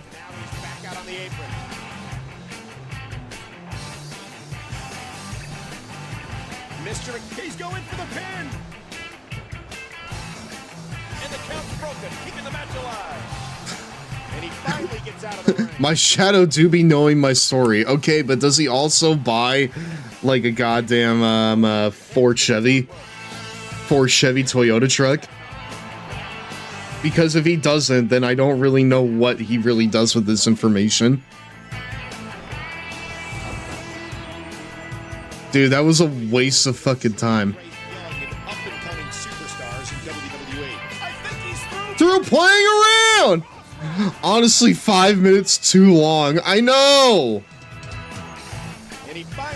This match is going on for centuries, dude. And not only that,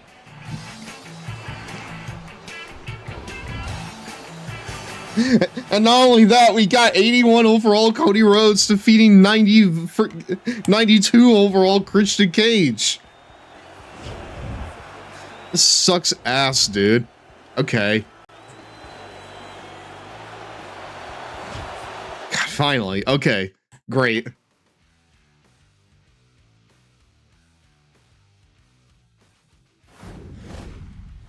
Thanks, Steve. And number one contenders match. Oh. So at the pay-per-view, it's going to be Sheamus taking on two of the biggest guys on SmackDown. First, Shad Gaspard. What the fuck?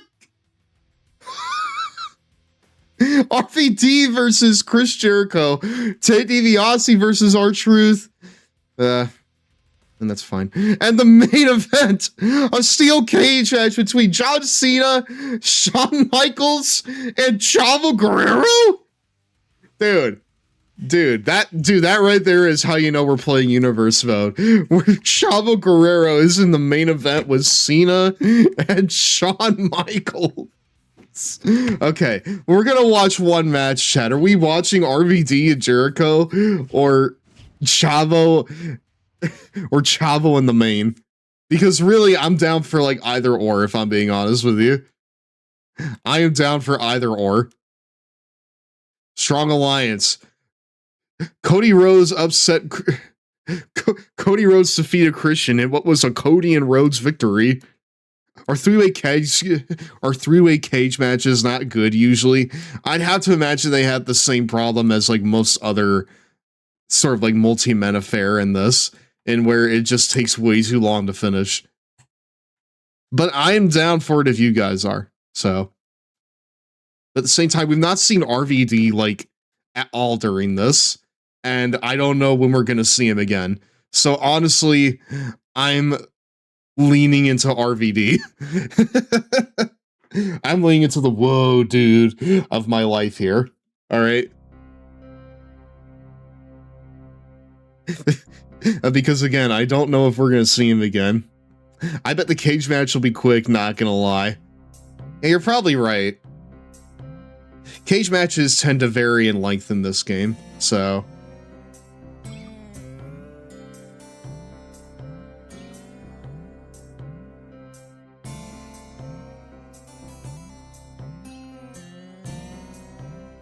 Cage matches do tend to vary. It's either 3 minutes or 30 minutes. There's no middle ground. I know.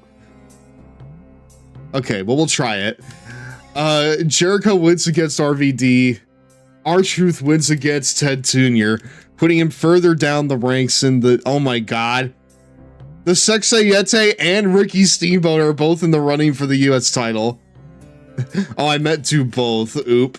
Well, we're already approaching, like... I mean, we're already over 2 hours in.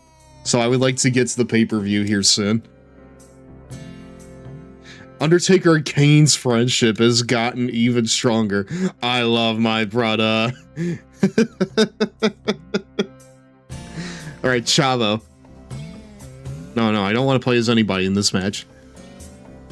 All right, U.S. champion Chavo Guerrero in the main event in a steel cage with Shawn Michaels and John Cena. Again, that right there is how you know we're playing a video game. Because only here can something like that happen. Where Chavo is not only in the main event, but he holds a title. A singles title. It's not the Cruiserweight Championship. Oh, Shawn!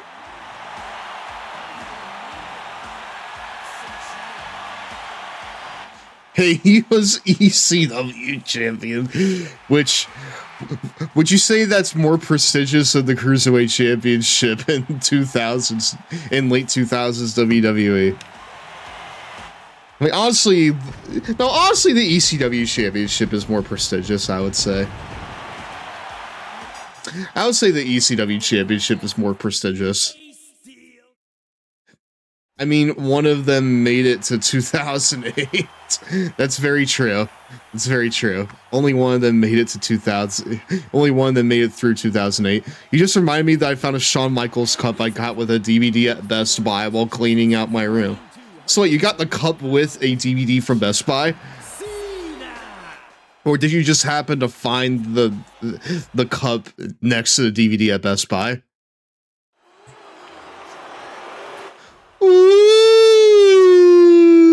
From El Paso, Texas, weighing 215 pounds, he is the WWE United States Champion, Chavo Guerrero.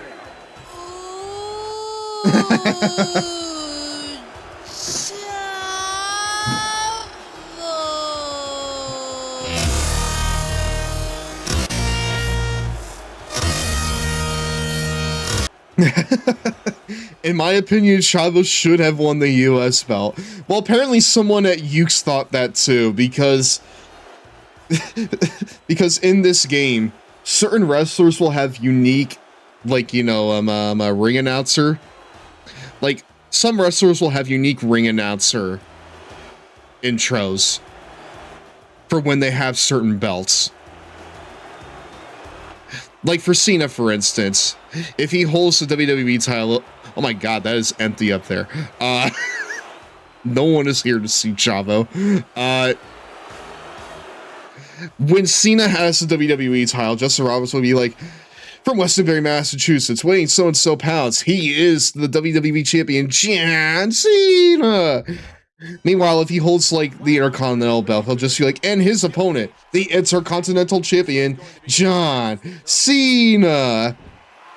Now, in Chavo's case, he has a special ring announcement for when he holds the US title. Like Justin Roberts will say, from El Paso, Texas, weighing in 200-some pounds, he is the WWE United States champion, Chavo Guerrero. Which tells me that someone at Ukes saw Chavo with this belt, and they were like, damn, he's never won this belt in real life, but I wish he did. So let's just throw him a bone, you know? Which honestly, I think that's base as hell. Based Ukes. Again, that tells me that someone at Ukes really wanted him to hold this belt, and so they had Justin Roberts come in to record a special ring announcement for him, even though he's never won this belt in real life. It's really, really crazy to me. It tells me either Ukes wanted Chavo to win this belt in real life, or they thought that someone else wanted him to win the belt in real life, and they put it in just for them.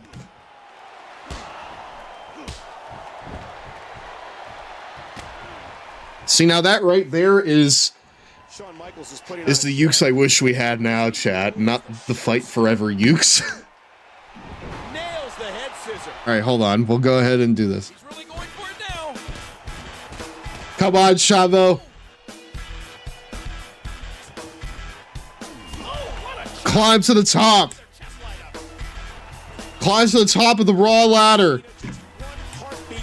Or cage in this point.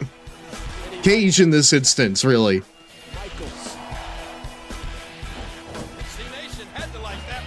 My God, the ooh Chavo sign back there. Listen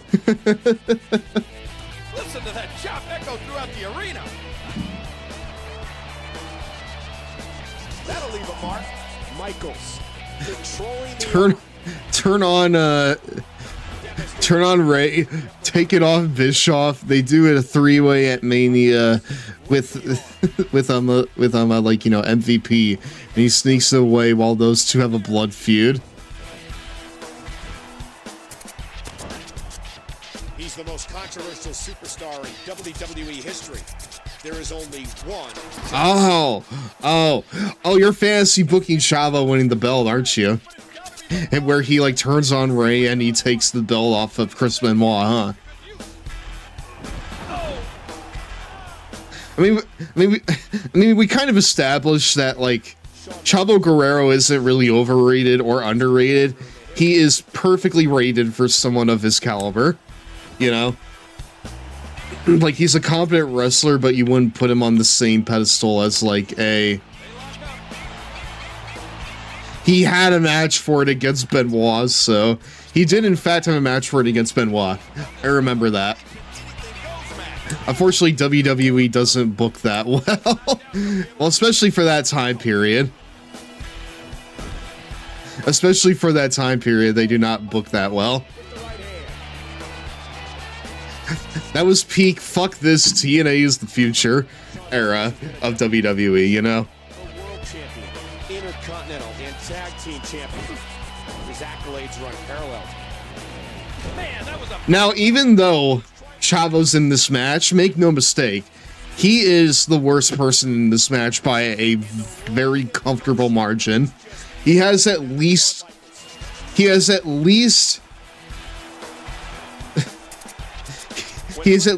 10 like overall points lower than you know, like both of these men here. Both of them have at least 10 overall, you know, placements on Chavo here. So he is going into this as an underdog. Oh God. Siren, I'm pretty sure that we got the bad ending here in this match. Just a perfect head scissor. I'm pretty sure we got the bad ending here. Oh wait, hold on. Wow, sports fan. Wow, sports fans.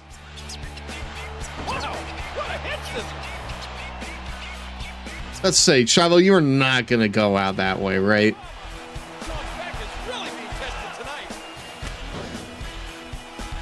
Come on. Dude. Alright, this is escape only. It is escape only, brother. No! Chavo! No, I'm winning this match, says Cena. No! No, I'm winning this match, says HBK. Oh my God, he really did say that! No, I'm winning this match, Hunter. Really now? Okay. That doesn't work for me, brother. Yeah, he really did brother his fucking way over to the top of that cage, didn't he? Michaels technically beat Cena because he hit him last. Chavo is fine.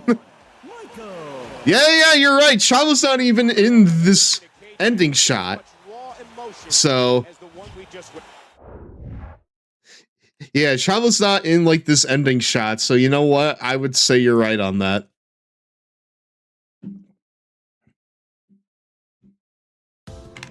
I would say you're absolutely right there.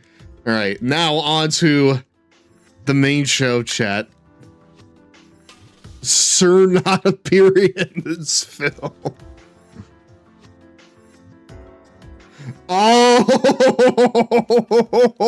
Oh, shit. No way. Druid and Mark Henry, dude. With his brother, Zach Henry, with his brother's son, Zach Henry, in the main event. Dude, we need to continue to see the rise of Druid. A whole 22 overall points over Druid, but he has overcome impossible odds in the past. He could do it. I believe in him. I need to see Druid defeat fucking shitty ass Mark Henry here. All right, here we go. The Druid. Okay, I was afraid Mark Henry was gonna try and come out and like Pearl Harbor him there. 118 pounds, the world's strongest man, Mark Henry. Chat, I don't think Mark Henry's got a chance here. Wait, hold on. What? Hey, look who bought a ticket for this one. And in the front row, no less. Dude, MVP cannot stop feuding with this guy. even now that they're on separate shows, MVP cannot stop feuding with this fucker. He cannot do it. Imagine buying a ticket for just Superstars.Id. I could. I fucking could. Have you seen Superstars lately? They've been cooking. They've been fucking cooking, brother. Your universe, yes, exactly. I mean, like that's what I'm saying. Have you seen it lately? They've been fucking on fire, dude. I'll never understand why Mark Henry resorts to such brutal tactics. He's already the world's strongest man. What has he got left to prove? He's got to prove his ass is bigger, brother. That's unorthodox as much as it is Hold on. innovative.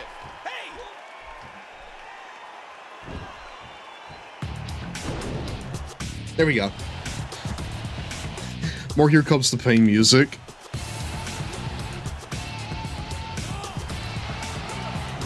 Have a good night, Infinite. Thank you very much for joining us tonight, bro. I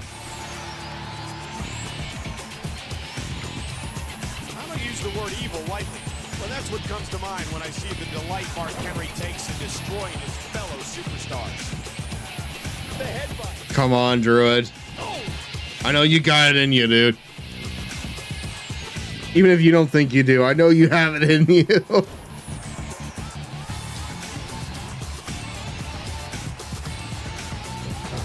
Oh shit. Oh shit. Hold on.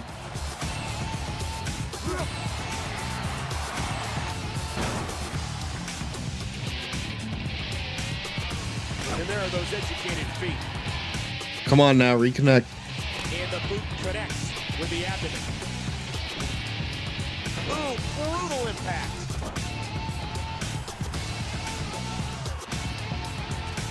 Well, if you ask me, a victory is... Right, they're attempting to reconnect, I think. Henry seems to enjoy dishing out senseless brutality. The damage has definitely been done. Now it may just be a matter of time.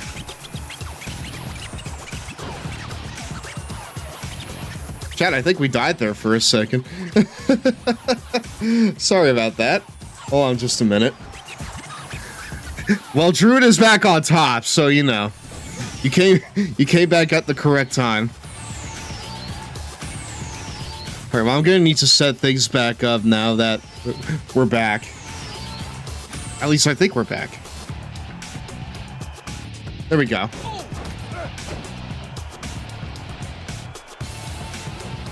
That'll cause some damage. Oh, right to the gut. He's got him up. On just a second. I'll need to reconnect my shit. Give me a minute. And his back now has to be screaming in pain.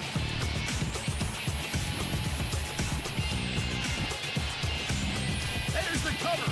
And he knew it. One. Two. No! The Druid kicks out.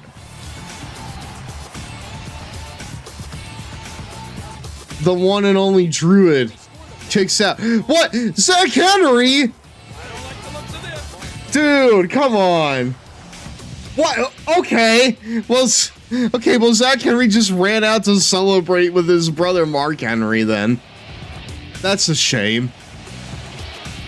That fucking sucked for him. Here's your winner, The world's strongest. Chad, I'm afraid the only way I can ensure that Druid does better is by giving him better stats. Superstars happy that this one's over. You said it. The only good thing for him is that the Because I'm looking at him and I'm just like, dude, I would like for him to get there too, but he sucks. He's fucking terrible, man. He can't do anything. He really cannot do anything. Here, hold on. But no, are we back? Hold on. Yeah, it looks like we're back. Cool. It's almost time for a 3-minute Cheetos break, my dudes. Spook yourself. Okay, fine. It gives me a piss break anyways. It's break time. Where are the Cheetos, my dudes?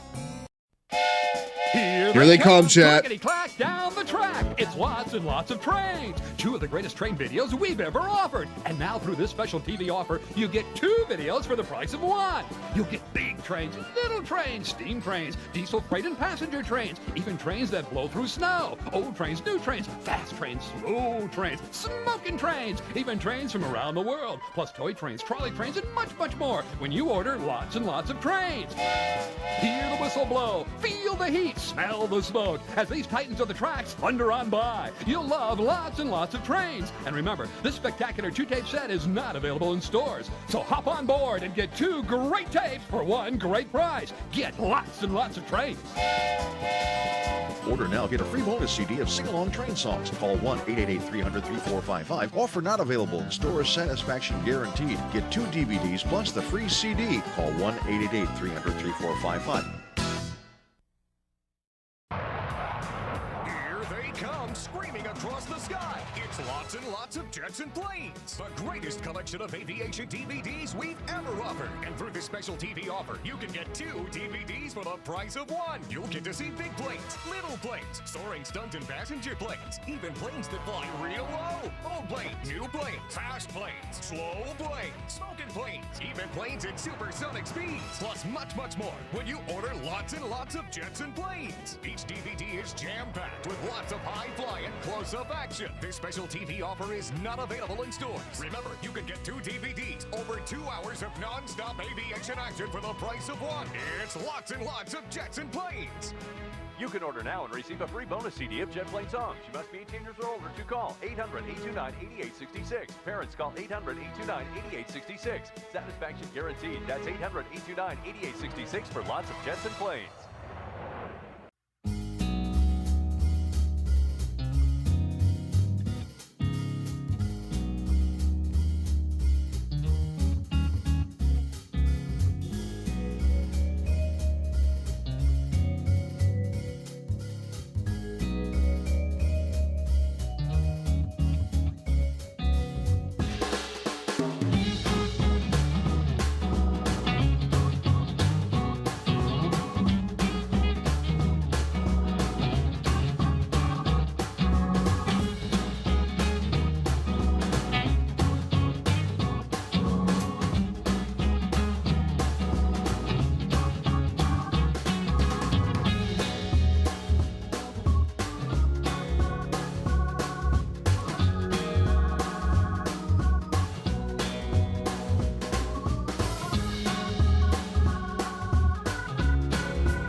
Nom nom. Oh, excuse me, we're back, my dudes.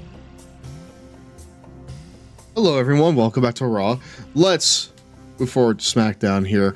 Oh my goodness! And this dude, this match just keeps beating me over the head with it. What the fuck?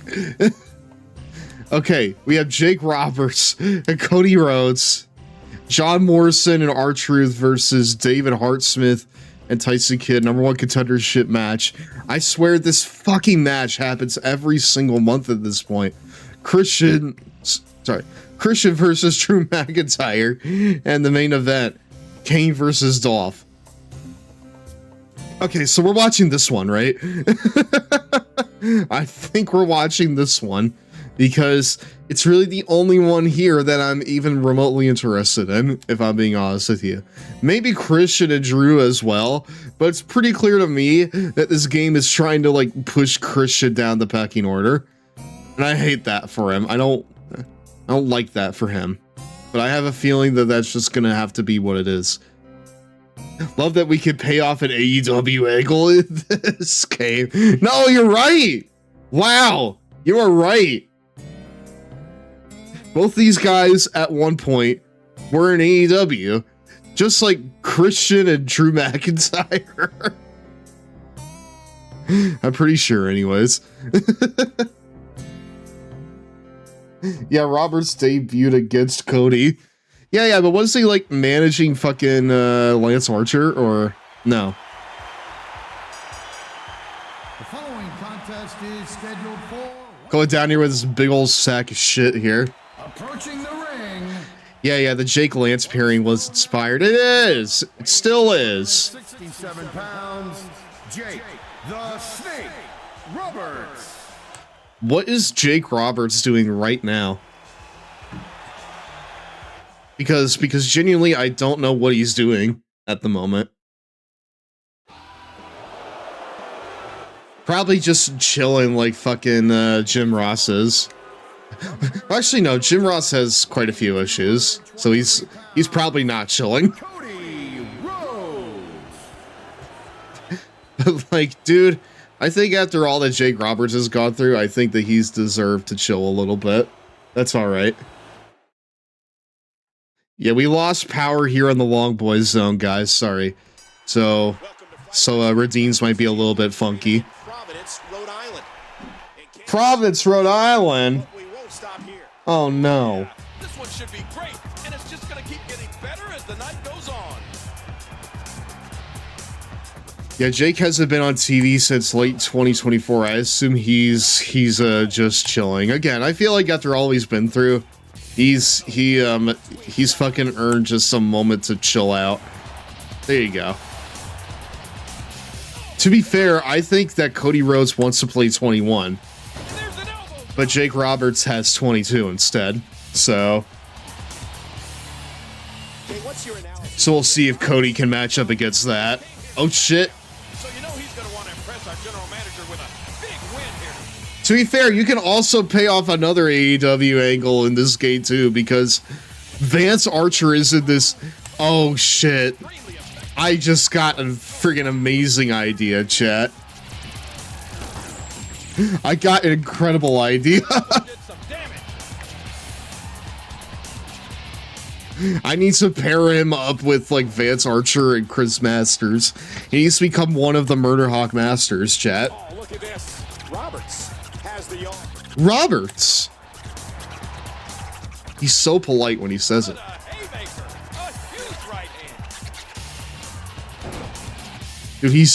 Dude, Cody Rhodes is so oily compared to Jake.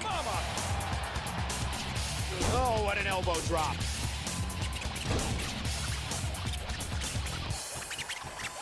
Over the last 10 years, SmackDown is excited. No, remind me after this match to pair them up together, because that's incredible.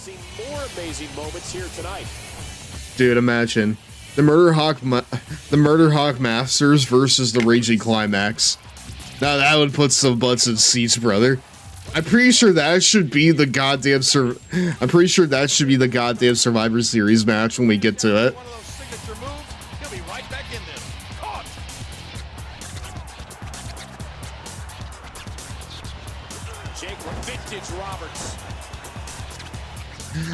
Okay, I was about to say, and his finisher is just a DDT.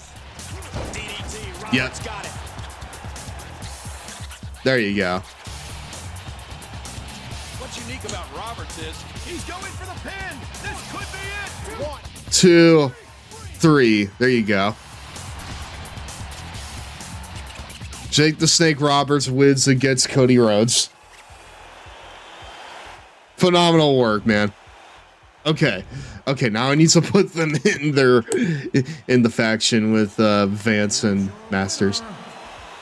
Jake the Snake Roberts. Finally, thankfully, the match comes to an end. Complete domination is what that was. My goodness. I wouldn't say so. Cody Rhodes had a little bit of offense, but it was mostly Jake. You're right. You're right. It was mostly Jake Roberts. But no, I'm glad that he's just being chilling now.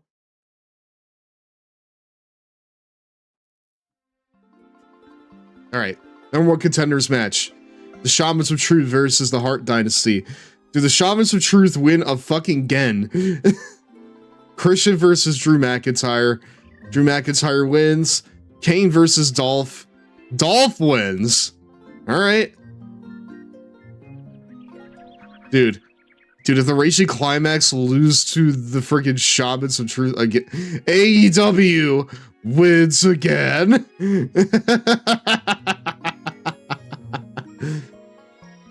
For fucking sure, brother. Oh, God.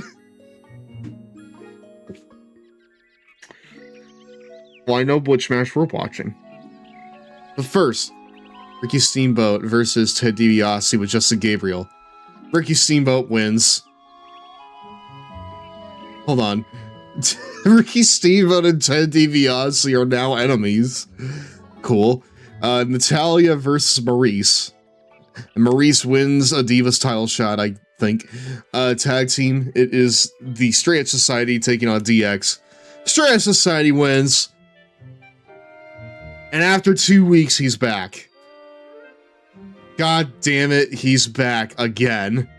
It's Toto Americano in the rubber match here against John Cena for a shot at the WWE Championship. All right, let's do it. I cannot live in a world where this guy is going for both titles. Moreover, I can't live in a world where he holds both titles. Wait, is this a new camera angle for this entrance? Powerhouse, Toto Americano. Or is this the same as it's always been? I can't believe we're paying off another AEW angle here, Siren. We're paying off Jake Hager and John Cena.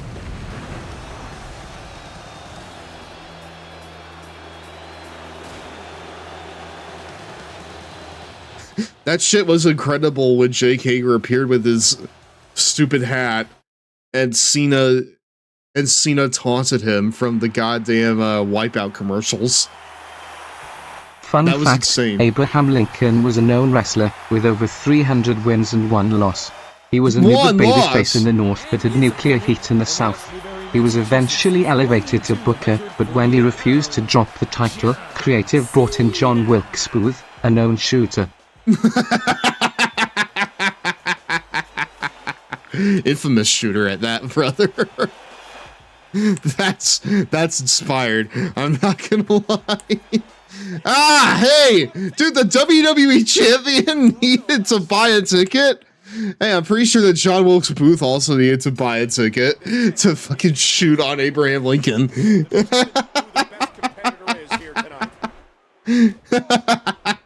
What do you mean the WWE champion needed to buy a ticket to this match? Cena makes the cover. You're tuned into Monday Night Raw. It looks like he's decided to hang back and just watch this one. Cena. Dude, I'm scared. I'm scared to death right now. What an incredible suplex. Okay. Okay, hold on. Uh-oh. Great counter. Yes, El Grande the Americano in honor of the Mask versus Mask match tonight. Yeah. This right here is Toto Americano. This is his brother's son, brother. Fluffy with the Giraffe Rig video redeem. Y'all are wait, a ref bump in this match? Folks will be staying with this match to the end with no commercial interruptions. Yeah, what's up, Colton? Bloodline rules. Juan Cena was DLC in this game, I believe. I don't think he was. I didn't see him. If he was, I didn't see him. But you know what? If I could, I would put the mask on him and have Toto Americano versus Juan Cena. Now that would be a WWE #1 contendership match. Superstar of the year. He would trade that rare honor away in a heartbeat for the WWE Championship. There we go.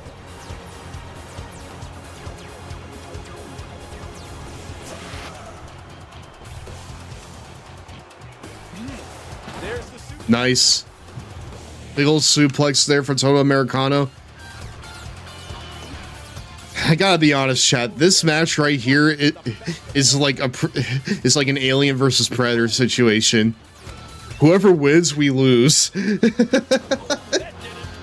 because Batista's gonna have to either go up against Cena for the umpteenth time and squash him,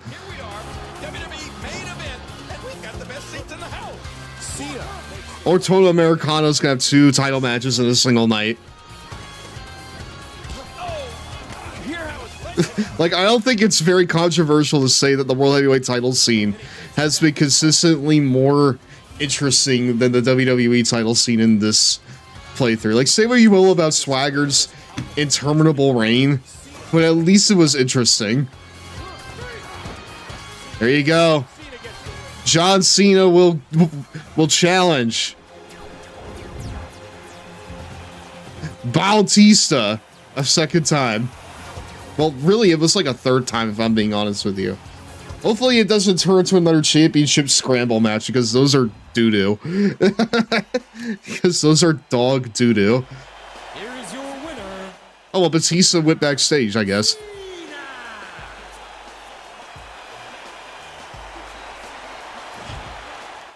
All right. With that, Cena earns another shot at the WWE Championship. Hold on, let me mute this. There you go. And now on to the main show. It is Superstars. Hold on. All right, Bret Hart versus Mike Knox. I mean, after that giant toss that Mike Knox did on Davey Boy, I feel like we need to see that. Oh hell! Oh hell! Yes. It's 10:15. Dude. One and only 10:15, man. Mike Knox is 81 overall. It's gonna square up with Bret the Hitman Hart here on Superstar. This right here is why Superstars is the A show, because you get shit like this. Real shit. Really real wrestling. Really real wrestling. Really real wrestling. Test is scheduled for one fall.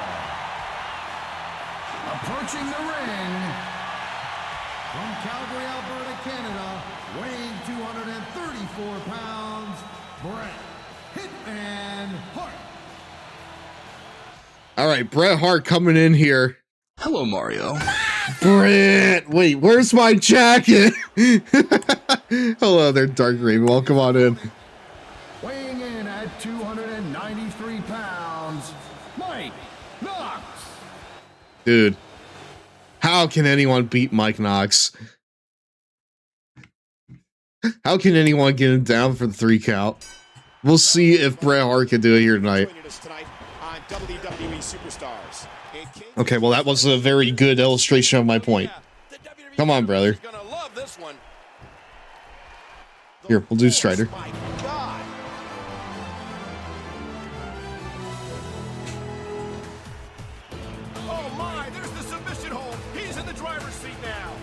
Oh boy, he probably won't even pin him. He'll probably submit him. Outside of Extreme Expose, I don't remember anything about Mike Knox's WWE run. I mean, do you remember the match where he faced Bret Hart on Superstars? Because we're watching that match right now, brother. What a fierce kick. It was lit as fuck. Watch this. Just watch how he throws Brett here. Holy shit! He clipped him on the bottom turnbuckle, dude. Ow! He's willing to go in a match. And he's also demonstrated He keeps on clipping Brett's feet onto the ropes and turnbuckle. Holy fucking shit! Dude, that went on all three of them. Okay, I don't know if Mike Knox is really safe to work with. That was very well placed. Dude, that was so sick.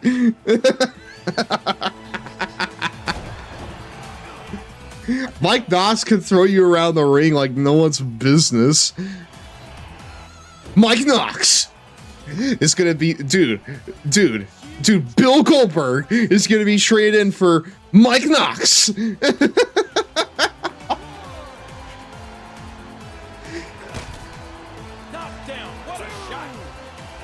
Wow. Big fucking shit here from Mike Knox. pace benefit case. Well, whenever the dominating competitor takes his time. Who does a methodical pace benefit, chat?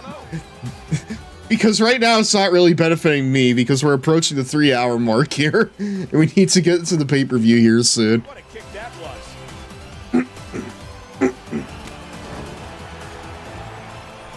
Oh, that elbow's gotta hurt. That was sick. It was. Yes. Everything Mike Knox has done in this match so far has been sick as fuck. I cannot lie. Ouch! And that one hurt his hand.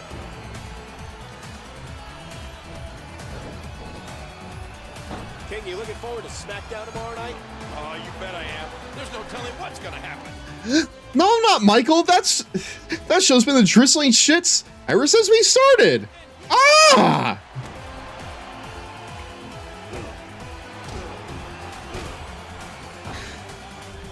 Man, I want Jack Swagger to come back. Ah! Oh, look at this. All right, here we go. What a chop. All right, all right. I'm a Bret Hart. Dude, measuring him up. Look at Mike Knox's chest. That thing is like raw hamburger meat. Extremely important in building momentum.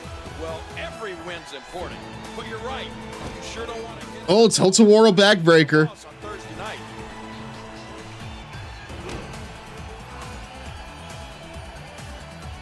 Dude, Mike Knox's chest is fucked up. Whoa! Big German suplex there from Bret. He's shown he can hang. If that doesn't happen soon, this one could be done. Bret Hart has shown he can hang.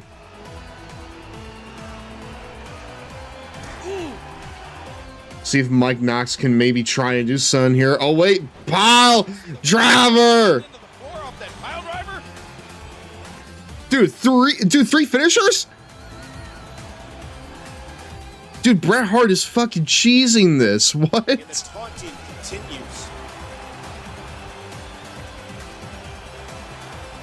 continues. Bret Hart is cheesing this with the 3 finishers there. Nice! Oh, running crossbody! Running crossbody from the Knox man. There we go.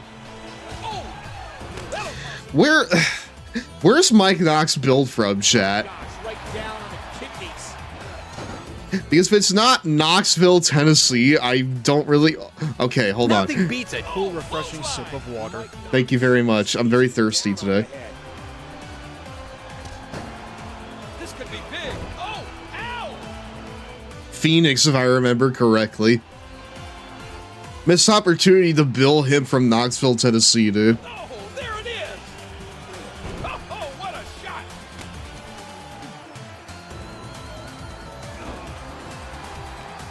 Bro, he's from Phoenix, Arizona, huh? Because when he comes out, they don't say that he's from anywhere, you know? I think he's actually from San Bernardino. Oh, marching power slam there. Yeah, they didn't back then. Were they, dude, were they just embarrassed of San Bernardino? Hold on. What is this? Holy fuck! Just like the same, dude, just like Davey Boy. He laid him out, just like he did to...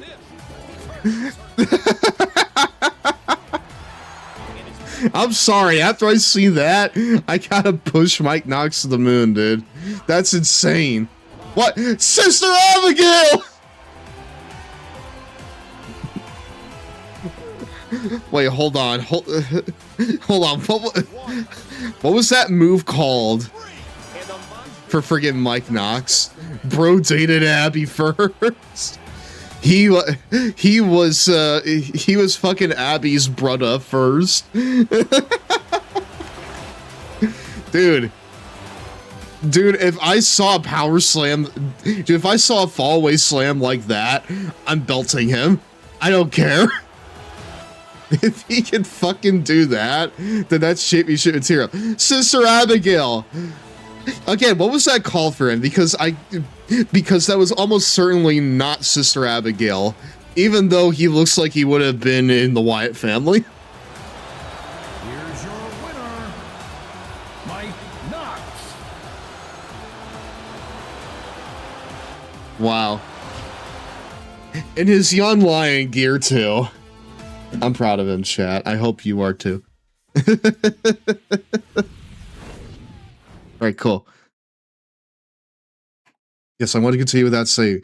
How many times are you going to face Kane, Dolph, and lose? Kane wins. R-Truth wins against Zack Ryder. And Mike Knox defeated Bret Hart. What was a David Goliath victory? It's called the Knox Out. Dude, it's called fuck this move forever. That's awful. Wait, we have 3 matches on SmackDown again. What? And, dude, the women's title #1 contendership is main eventing. That's sick as hell. Damn, they give him the 6-man a lot of time tonight. Oh, are you saying that they wouldn't give the #1 contenders match 15 plus? Oh yeah, no, the fucking 6-man would take an hour. It would. That's why we're not doing it. But again, we gotta, dude, again, we have Dolph Ziggler versus shitty ass Kane here.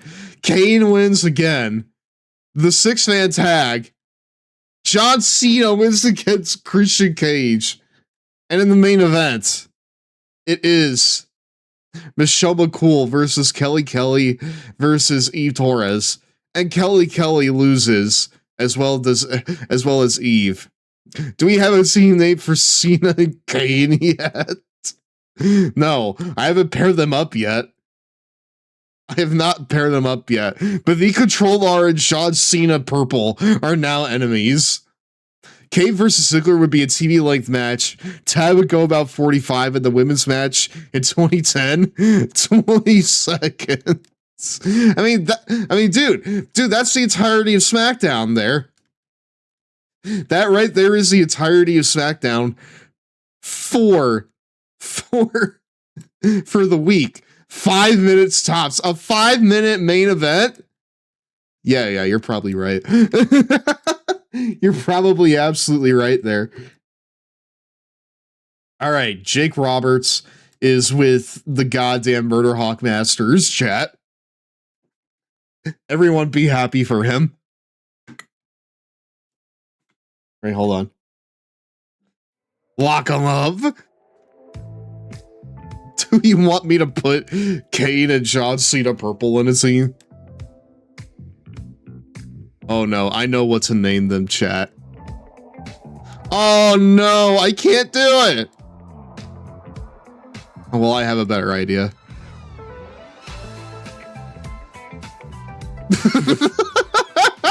They're the Brothers of Destruction now. Either that or I could call them Hate Club. One of the two.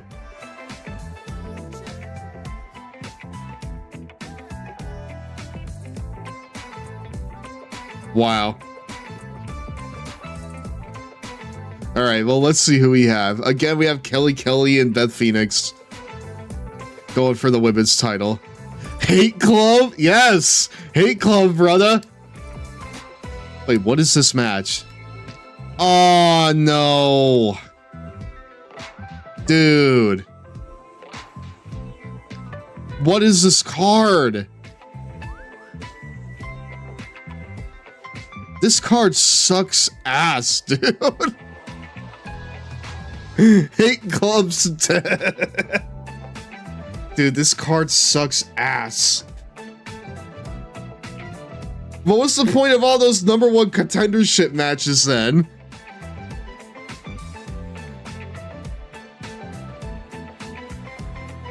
Oh my god.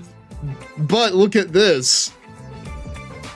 We have SmackDown versus Raw match. Breaking news, CM Punk. MCP Pants has backed out of performing at Freedom 250 celebration. Sheamus versus Undertaker. Batista versus Cena. Dude, this card sucks, brother. LOL. Dude, this sucks ass. What is this? Michelle McCool face off in a #1 contenders match. And yet she's not in an actual championship match. Punk and Raid RKO versus Toto Americano, Chavo, and Shawn Michaels is insane. I'm not gonna lie, chat. This might be the first pay-per-view we skip. This might be the first one that we fucking skip. Because I do not want to watch this again. This is the Superstars pay-per-view. No, you're right. But like, I don't want to watch this. Okay? Well, I kind of do. I want to watch it because we're seeing guys we haven't seen in a while, and also Chavo's in it. All right. But this match could go fuck itself. This match, I'm kind of interested in. I'm even more concerned about Luger versus Ryder. Yeah, like, dude, this isn't even like a bragging rights match. This isn't like a freaking Survivor Series match or anything. This right here is a match on Superstars, you know? Can we make Lex Luger versus Zack a hardcore match? Sure, we could do that. I wouldn't fault you for skipping this whole pay-per-view. I almost want to skip this pay-per-view and just sim the month of November into Survivor Series. Because, holy fucking shit, dude. I do kind of want to see this, though. Undertaker versus Sheamus, I kind of want to see that. Hello, Mario. So we're not winning? I'm afraid we're not winning, Soul. We can watch Lex versus Ryder, though. Because this match just sounds insane. But the rest of this show can go to hell. I don't care about it. I do not give a shit about this pay-per-view, dude. The Raging Climax versus Shamans of Truth is incredible, though. Too bad it's not what I want. Yeah, we can make this an Extreme Rules match, sure. All right, sexy Lexi, where are you, brother?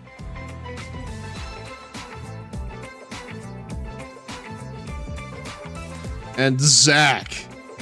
And Zack Ryder right there. Yeah, hi, Slow. How are you doing? Welcome on into tonight's Long Boy Club meeting. So, chat, I'm gonna do something unprecedented. OMG, you could just book Druid. I could. They got Jimmy Snuka, but what about Snuka Jr.? Wait, hold on. Given how the Intercontinental Championship is not being defended. Oh no, I can't do it, chat. Wait, $1 million champ RVD? You bet, brother. Like I was told, this is year 2 of mods. So crazy. of mod. So crazy so crazy to realize. Well, I appreciate the work that you do, Soul. Thank you very much. You know what? Fuck it. I think that we should have a goofy little match here. Okay? I still find RVD being in this weird. Wasn't he in TNA at this point? Pretty sure. Luckily, good community, so I don't have to do much. Aw, thank you. I try my best. Unified the hardcore $1 million titles. RVD versus Masters. You're right, dude. Dude, that right there's a better bragging rights match than whatever we're doing on this show, if I'm being honest with you. Here, hold on. Hold on just a second. $1 million championship versus Chris Masters. It's a title for title match. It's TLC. The $1 million championship and the hardcore championship are both on the line. I'm shocked that this show is taking place a month before Survivor Series. Like, this right here is just really poor scheduling, honestly. Because like at this point, Survivor Series is like, oh, it's all about brand supremacy, you know? Meanwhile, before that, you have a show that's about brand fucking supremacy. Like, this right here is just poor scheduling, I feel like. So fuck it, we're just gonna give them the show right here in the beginning. It's gonna be RVD and Chris Masters title unification match. It's $1 million championship and hardcore championship. For the hardcore championship. Both titles. Approaching the ring from Battle Creek, Michigan, weighing 235 pounds, Rob Van Dam.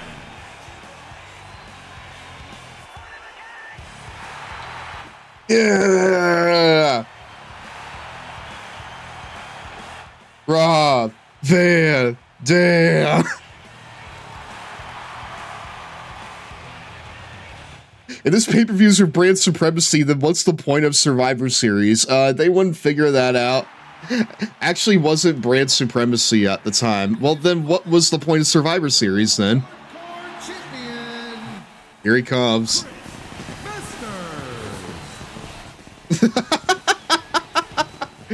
Dude, we're putting more shine on Chris Masters here than the entirety of this freaking game would ever do. Got the head on this model is his Survivor is his SVR06 model looked a bit better. Oh, what, of Masters or Rob Van Dam? The 2010 Survivor Series was Team Mysterio versus Team Del Rio. Oh, okay. So there was a bit more weight behind it then. RVD. I mean, is this not what he looked like? DLC characters were broken in my SVR11 save. I mean, every time Lex Luger has been involved and tries to do his finisher, he just soft locks the game. So, like, it's probably a good thing that we're changing up this match here, because if we allowed it to run, it probably wouldn't really run well with him versus Zack Ryder. That's the prize they're going after right there. Here we are. Survivor Series used to either be stable versus stable or heels versus faces in general. I mean, now it's like heels versus faces, but now they traded in the usual tag match for War Games. Tonight is about which show is the best. Tonight is simply about bragging rights. Hello, everybody. I'm Michael Cole. That is an awful tagline. Dude, I'm not gonna lie, that shit is an awful tagline. It's simply about bragging rights. There's just very few people that possess his abilities offensively. Really, really bad, brother. Wow, look at that great flexibility. Tell me this show is dog water without telling me it is. All right, but with Rob Van Dam and Chris Masters, How exactly can it be bad? Now I came in like 8-time world champion. DLC oh damn, already a table broken by the Asterpiece, Chris Asters. Lock him up. I feel like it should always be one or the other. I like the idea of it being war games sometimes and being a traditional Survivor or other. I do too, but like it's very clear that, you know, the new thing for Survivor Series is we have war games every year. Unless they didn't have it at last year's Survivor Series and I'm just dumb and I forget things. No, they did. Okay. I mean, like, I can't really fault them for that because WCW did something similar. Because every Fall Brawl, you had a War Games match. So... Jey Uso did the fucking run it back yeet spot mid-match and I knew the game was gone. I'm shocked how fast people turned on Jey Uso. Wait, table! Ah! Dude, not only did he go through the table, but he also, like, clipped his arm there, too. What a spill from RVD. That's why he's the whole $1 million show. That's why he's the $1 million effing show right there.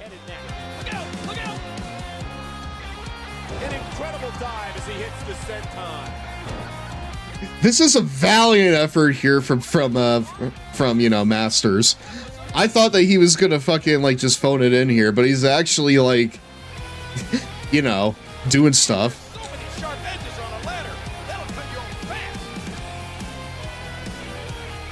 Gios was kind of the Cena type character, over with younger and newer fans, and more seasoned fans weren't as into him. I mean, I guess like in modern WWE, at least there's more to it. You know, at least there's more to the product than Cena. Because like, Jesus Christ! Because like back then, there was really nothing in the main event but Cena. You know?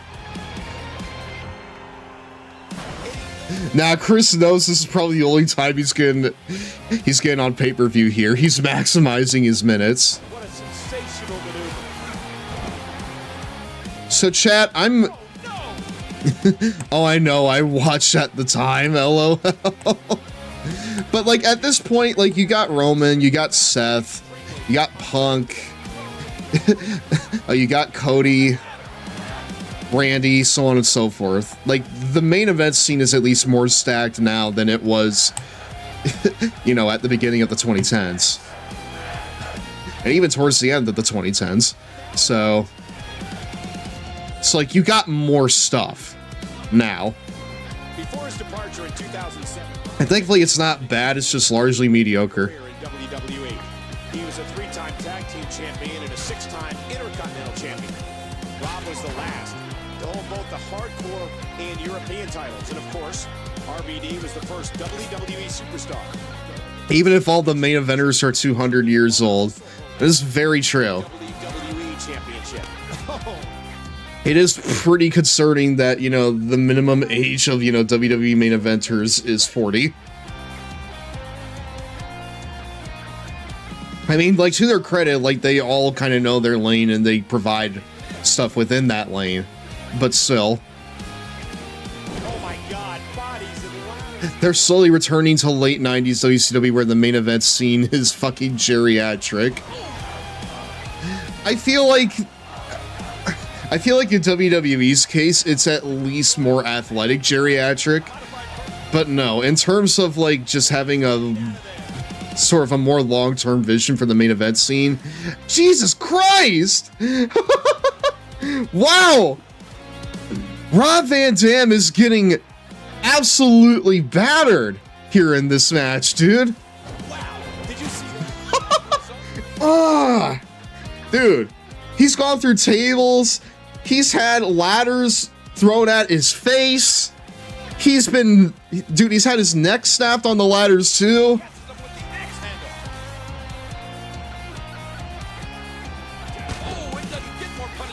Yeah. It's a good thing that, you know, all those guys are getting good pushes.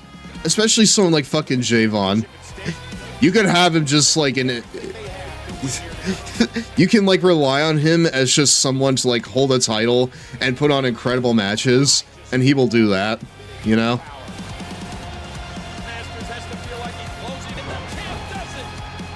But no, like, if there's one thing that like AEW has over WWE in terms of like their talent pool, besides most things, is that, oh shit, the master lock, hold on.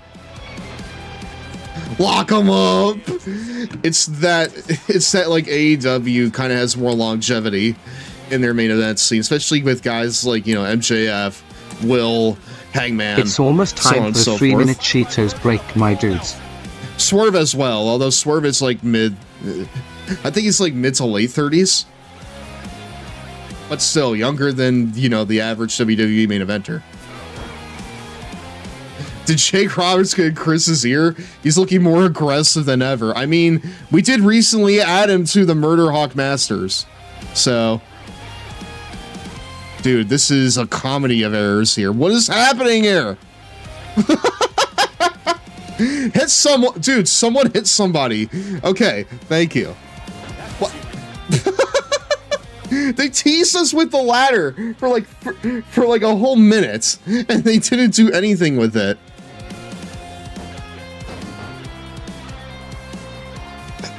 No, you're right. Masters is looking really impressive in this match. But he's got to hurry up, dude. He is moments away from losing this. Oh! Oh, hold on! Masters, no! You gotta win it! You gotta get back up there and win it! Oh no! Oh! I mean, to be fair, I feel like RVD has taken, like, overall between these guys, the nastier bumps. Dude, Master Lock on top of ladder until Rob passes out and then falls down. Fucking like Darby and Brody style. I think that'd be sick as hell.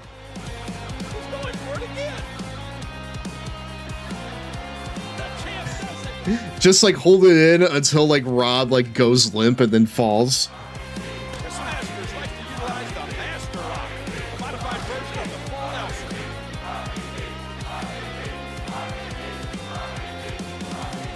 Saquon Sugar should single-handedly dog walk the rest of Dark State. And I think it's obvious that he'll stop at nothing to win here tonight. Oh yeah, wasn't he the guy that got kicked out of Dark State?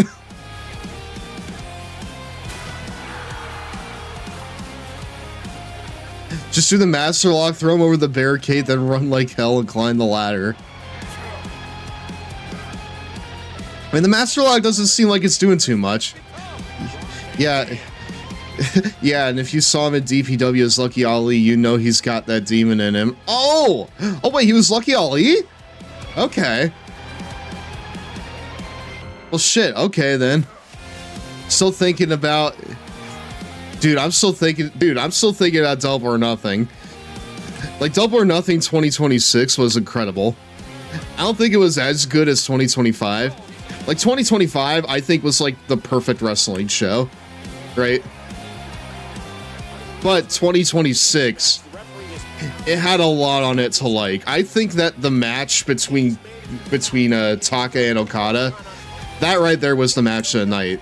From the entrances to the match itself to the closing angle, that was perfection. That whole segment from start to finish was perfection. Oh, you got it!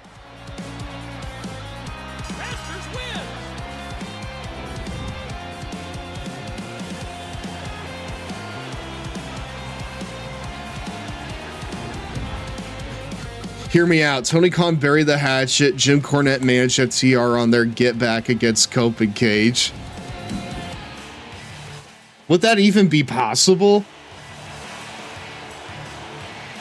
SCP Pants has released a full statement regarding his cancellation on your server.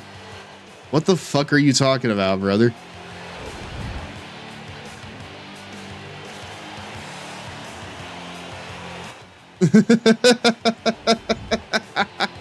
MC P Pants has pulled out of Freedom 250 celebration. P Pants has stated that Orange Mofo promised me some MAGA suckers that they get hyperjacked on Freedom to help power the drill into hell to unleash demons, but no one bought the album. Fizzy yuck this shiznit. I'm out this bitch.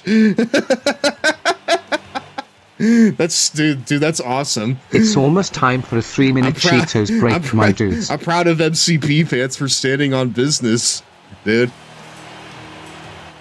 He knows exactly what he wants. He wants to drill a hole into hell. Okay? Yeah. I want the break here. And there you go. The It's unified champion of Where are both the Cheetos, the my hardcore dudes? and $1 million titles. Chris Masters.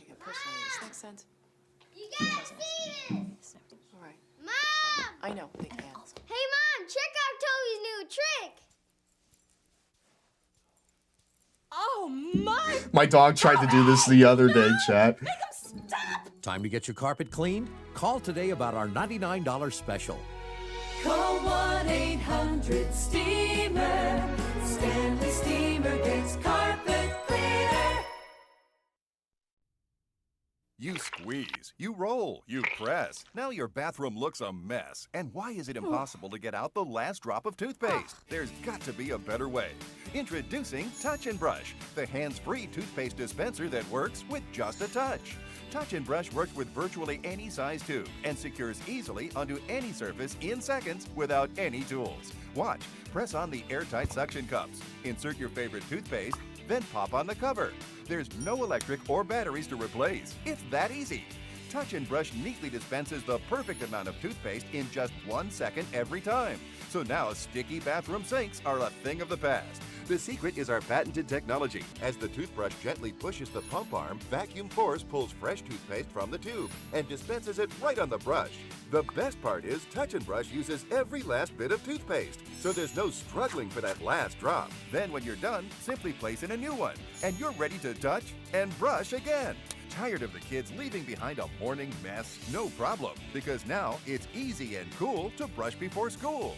You can even apply toothpaste with just one hand. Amazing!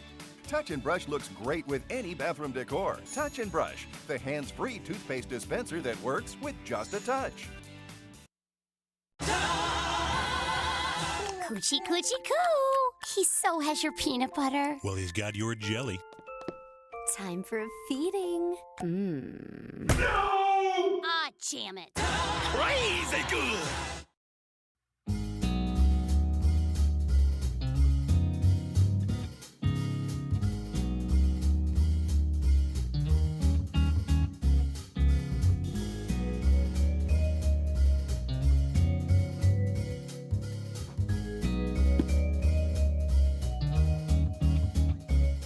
Well, speaking of my dog, he's up now, chat. How are you, Modi? Everyone say hi to Romeo. He's back here with me right now. Hi, Romeo.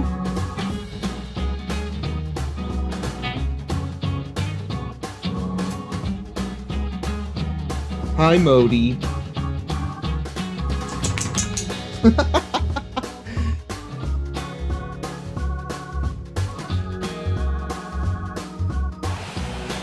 Nom nom. Oh, excuse me, we're back, my dudes. There you go, chat.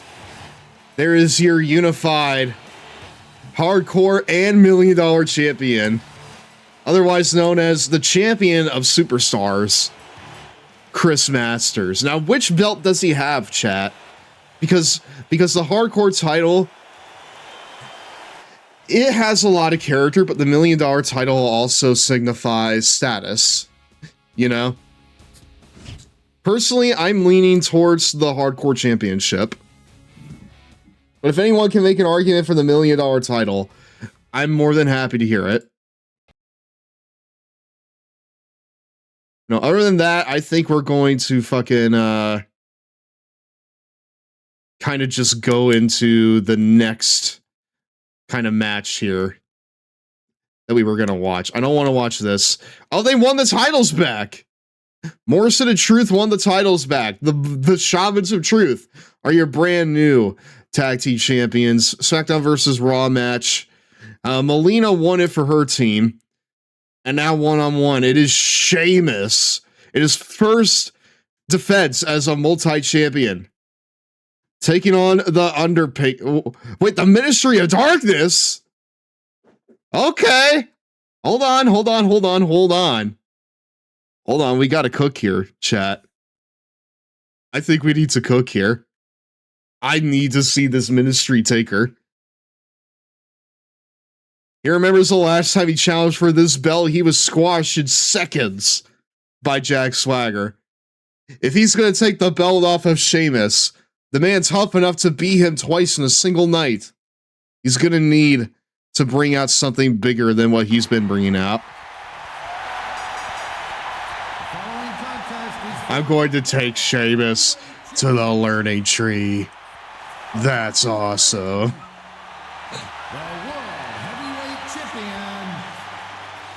Celtic Warrior, Sheamus. I'm really surprised that he doesn't bring out both titles here. Kind of deflates the fact that we gave him 3 titles, or kind of deflates the fact that he's a double champion.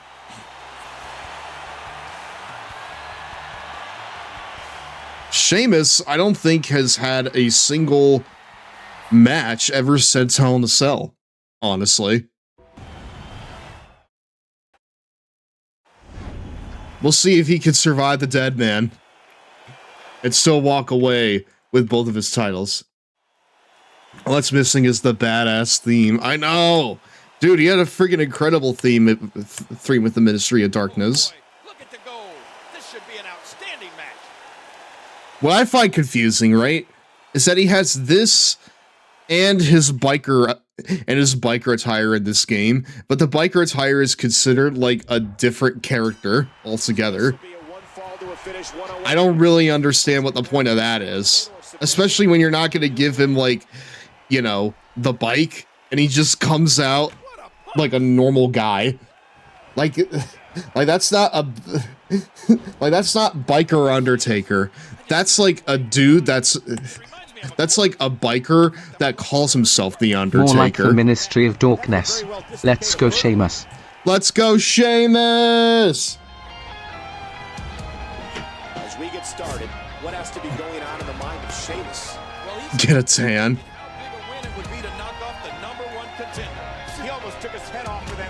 I mean, it would be a pretty big win. For instance, he would be able to keep his title.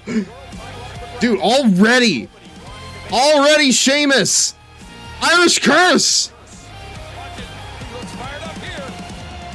Wow. Sheamus might be looking to put this away right here. Sheamus might already be looking to put this away and just be like, yeah, this show sucks, fella. Go on to Survivor Series. This show here fucking sucks, fella. Go to Survivor Series already. Go to Survivor Series already.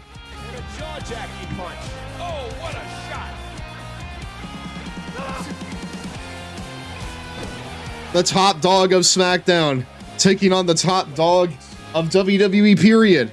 Right here with the big German from Sheamus. Ah, oh, no sold it. And Undertaker has that finisher ready to go.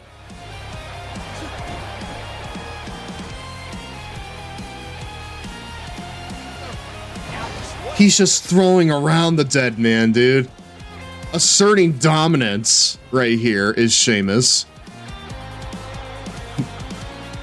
I mean, this right here is just him asserting dominance. Irish Curse again! All right. See what he pulls out. And the... All right, white noise. Dude, that might be it. Sheamus about to show his domination here. 1, 2, 3. Pure domination there by Sheamus. That match probably lasted like 2 minutes, maybe.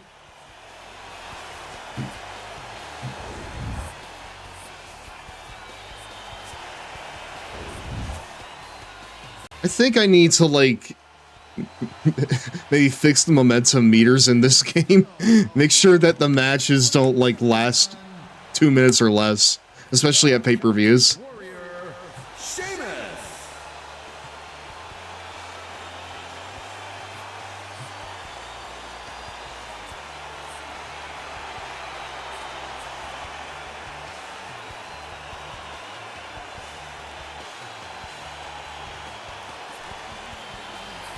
All right, cool. We're like the Ministry of Dorkness. Let's go, Sheamus. Good job, Sheamus. You fucking did it. You are still a double champion. But we'll see if you can hold on to that when we get to Survivor Series, because honestly, chat, I don't want to end it off on that. I would like to do a full pay-per-view. And honestly, I feel like that our best chance of doing a full pay-per-view is at Survivor Series. Shawn Michaels loses for his team against Randy Orton.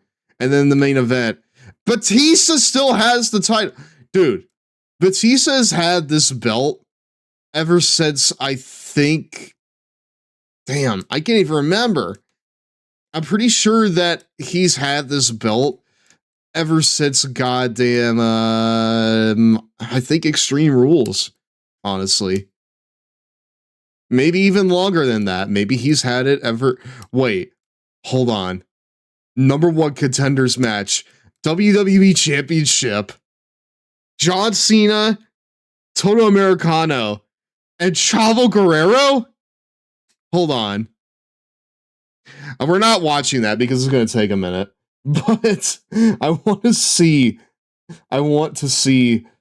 who wins this. Hold on. Right, Ricky Steamboat loses to Mark Henry. Rey Mysterio versus The Miz. The Miz wins. Jericho wins over David Hart Smith. And in the main event, it is Toto Americano who wins against Chavo and John Cena to face Batista at Survivor Series. And chat, I'm not gonna lie, I kind of just want to skip to that show.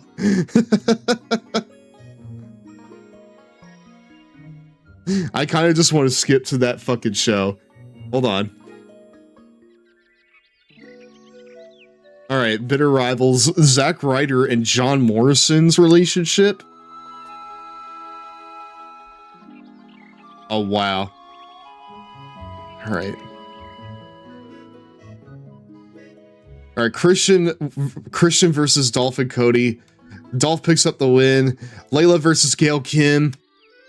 Layla wins. What? Dude, what is this match? Huh? All right, number 1 contenders match. Ricky Steamboat, Sexay Yete versus D.H. Smith and Tyson Kidd. Ricky Steamboat wins for his team. Yeah, okay, Gabe. Wait, a new team involving Ziggler and Rhodes? Okay. What?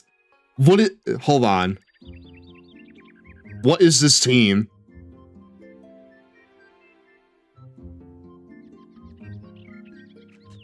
Okay, well, never mind. I know it.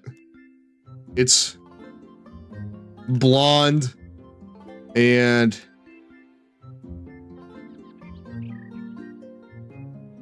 playing into like the dashing gimmick he had around this time. So we're doing blonde and beautiful here.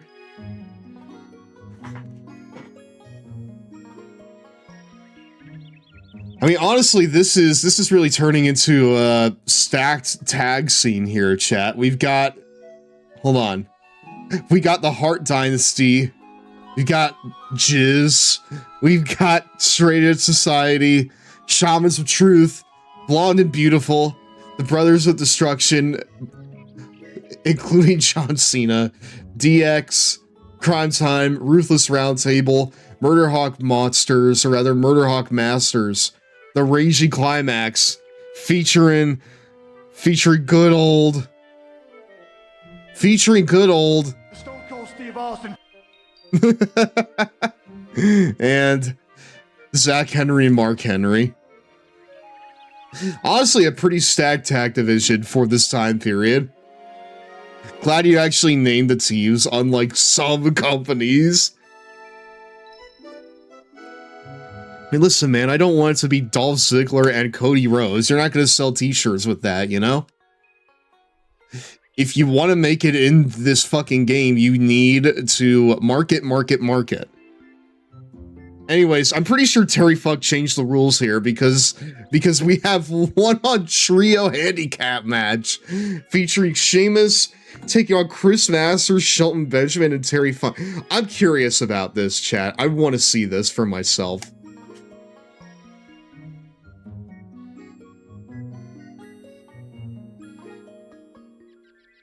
Oh wait, hold on. Before we do that, I need to take the belt off.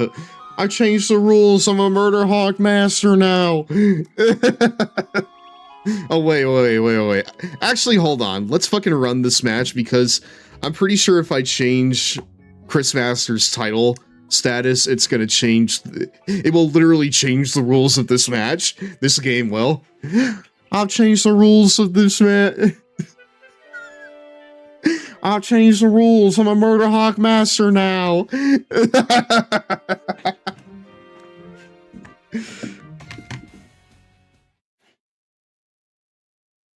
This is an insane match. I need to see it. The following handicap match is scheduled for... To be fair, if he had this many belts, I would do this to him too. The World Heavyweight Champion, the Celtic Warrior. And the Intercontinental Champion. He's got 2 belts, you know. That's what we get for Skippy TV. No idea how we got here. I mean, this is like insurmountable odds here for Sheamus. He has probably 2 title matches on Sunday, and now he's going into the go-home SmackDown in a 1-on-3 disadvantage.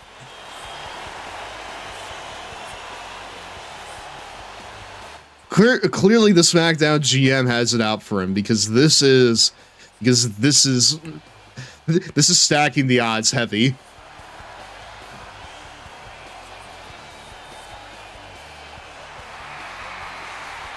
But this is a very good site, chat. I gotta admit, this right here is a very good site.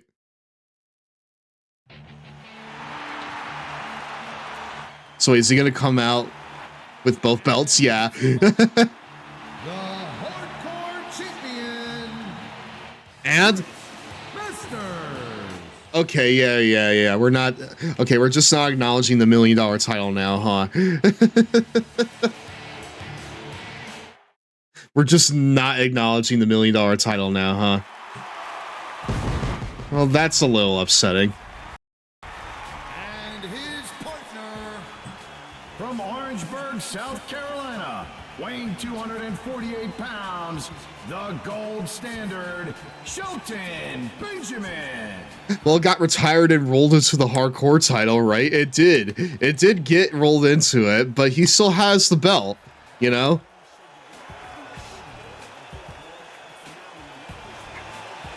I mean, I realize at this point it's just a gaudy, like, title piece, but Chris Masters would probably be the guy to have him announce them as both champions, right? I mean, he's the master of $1 million now, chat, and the master of hardcore. And I should know, I taught him everything that I know.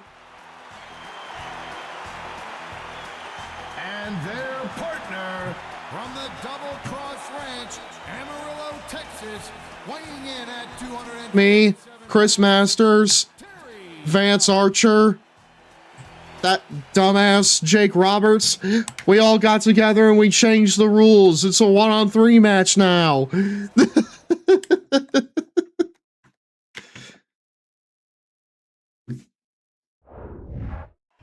All right, here we go. Sheamus in his go-home match before Survivor Series. Oh! Uh-oh! Wow! Did you see that? That was incredible. It's a 1v3 as he takes on Masters, Benjamin, and Terry Funk. No backup, but why would you need backup when you have this much hardware, right? I changed the rules. We're using chainsaws now. See, I'm Chainsaw Charlie. That right there, that's Chainsaw Chris. And that and that guy to my right, that's Chainsaw Shelton. Together, we are the Texas Chainsaw Massacre. It's a subdivision of the Murder Hawk Masters. And there's another big shot.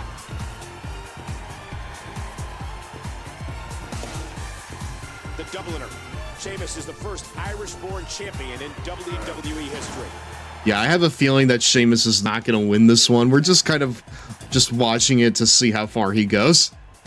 Oh, that'll cause some damage. Because, hey, he holds all the gold on SmackDown. So, if anything, this should be a cinch for him, right? Collegiate background, an All-American from Minnesota. Nice move. Especially against 3 guys that have absolutely nothing. Wait, that's probably how this game elevates guys like Sheldon and Masters up the card.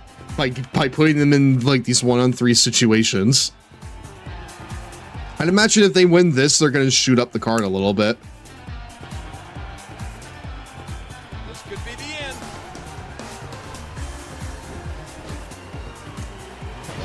Geez, Sheamus is just getting battered around right now. Shelton has everything it takes to separate himself from that crowd.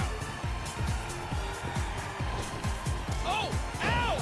King, the only way you have a chance against Sheamus. This is the Aqua Teen Hunger Force. Number 1 in the hood, G. Oh, there it is. And that one hurt his hand. From the ring. Oh God. Okay. Well, All right. Well, Sheamus is fighting back. All right. Well, which one is? Okay. Well, which one is which? Sheamus tried to enter an ugly contest, and they said sorry, no professionals. Part of me feels like that's. I mean, Terry Funk. Terry Funk can be any one of the 3. Like, I feel like he has meatwad qualities. Masters is Shake because Master. That's very fair. Well then, who's Frylock and who's Meatwad? And he gets the tag. I feel like Sheldon is Meatwad and Terry Funk is goddamn. No. Yeah. Sheldon is Frylock and Terry Funk is Meatwad, I think. Sees the tag. An aggressive shot to the midsection. Watch it. Yeah. That's exactly how I see it. I got me some parrots, Shelton. Hell no, you don't have any parrots.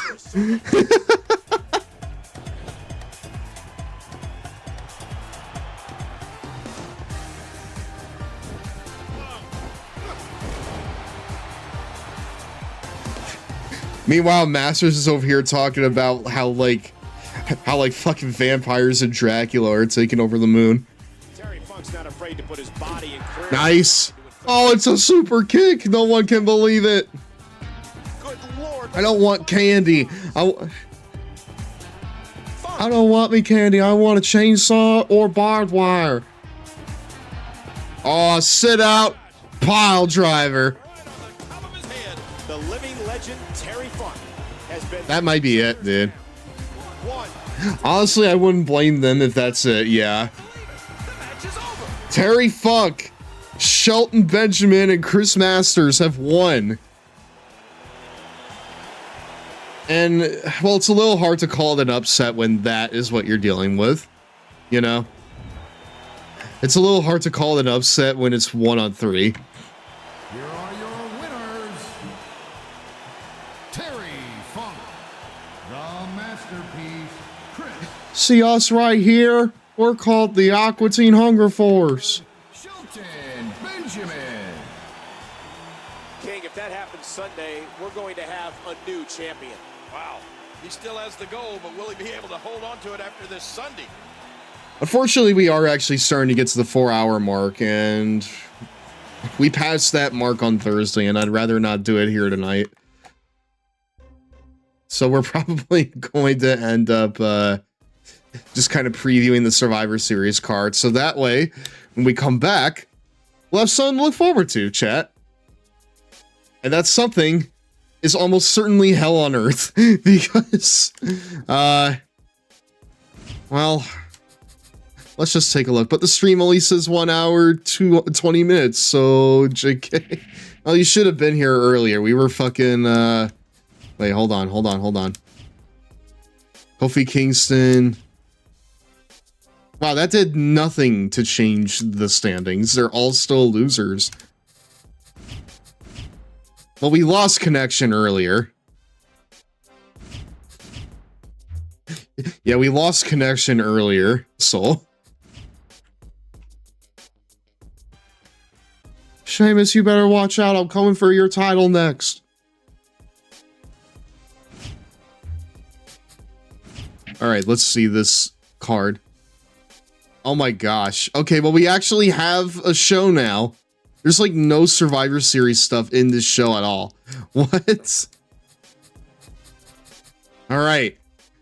Well, here is your show for next time, chat. We've got Chavo Guerrero taking on R-Truth for the U.S. title. God damn, this again. The Shamans of Truth taking on the Raging Climax for the WWE titles. Dude, R-Truth is double booked on this show. He's gonna have to stay out there and wait for Truth. We have Sheamus versus Drew McIntyre for the Intercontinental title. A Divas Championship match, Melina, Natalia, and Maurice. And making a 5v... I'm changing the rules. I'm making a 5v5 Survivor Series match. And Batista... We have Batista versus Toto Americano in an Iron Man match. And then we have Sheamus versus CM Punk in an Inferno match. The very match that Sheamus lost on his first chance at the World Heavyweight Championship. Will he lose it again here tonight? But yeah. I mean, this right here is a night of double bookings, chat. Well, if history's anything to go off of, Punk's becoming world champion. We'll see. We'll see, but we'll have to wait until...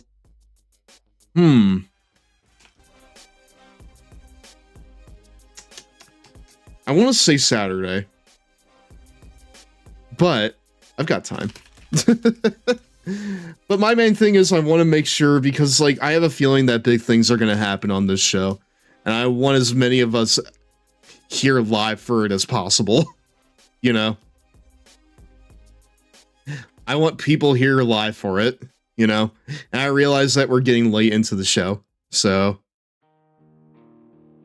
I think this is probably a good thing for us to start out with next time. Yeah, this was a lot of fun. It was a little deflating having bragging rights kind of go the way it did. But Survivor Series is making up for it by not being Survivor Series. So yeah. But yeah, I would imagine that Sheamus might lose one of his belts on this show, but we'll see.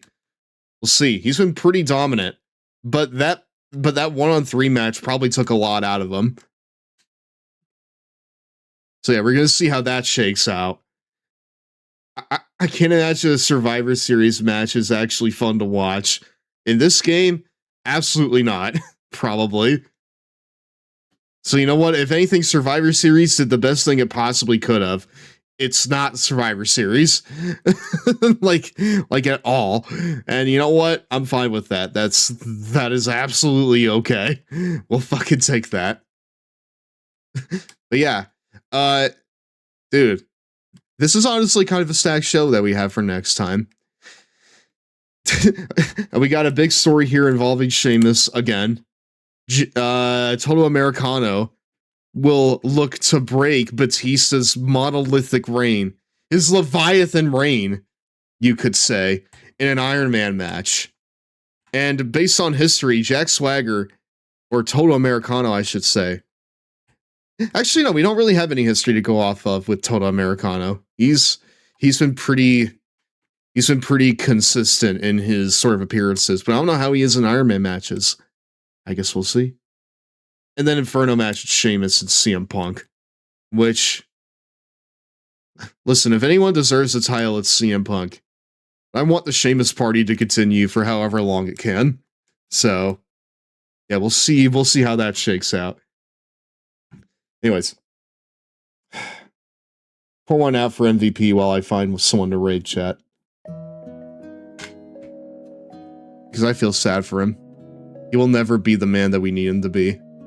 But you know what? That's fine. We found another man. Someone who treats us right. Someone who will tuck us in and kiss us on our forehead. And his name is Sheamus O'Shaughnessy. And he'll be the one to deliver us to the promised land. We here at the LBC are fellas, gender neutral. And we love being kissed on the forehead by our big ginger man.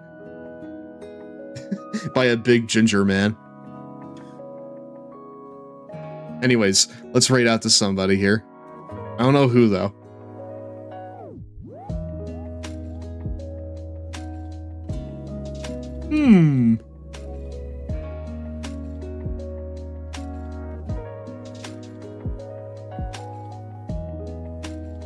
All I know is I want some post-stream food, chat. You know what? I'll raid into my friend Trisha Trasha. She's over here playing Twilight Princess. And I haven't really raided into her in a little bit. Not since we collabed on Sonic Rumble, which, oh goodness. It does not come recommended. As a lifelong Sonic fan, it does not come recommended, chat. But we're going to start the raid here. Again, I appreciate all of you for hanging out with me. If you're in the server, I apologize for not keeping up with, the goddamn Best of the Super Juniors tournament. But we're going to try and pick it up here tomorrow. We're not going to go back and watch all the shows that I missed. We're just going to fucking wing it. We'll wing it with the most recent one, which is, let me see here. Maybe there's a new one tonight. Let me see. I'm checking New Japan World. Oh wait, there was a new one literally like earlier today. Okay. And it has Yo on it, chat. That's based.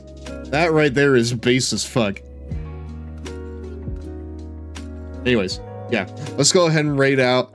Come and join me in the Discord if you haven't done it already. We do those watch-alongs over there, including Best of Super Juniors and AEW shows whenever they happen, specifically their pay-per-views. Not like weekly shows, because that would just be a lot. But, yeah. Yeah, we have a lot of fun over there. I'll see y'all over there. We're going to start the raid. And I'm going to catch my breath here. I'm going to get some post-stream food. Some victory food, one could say.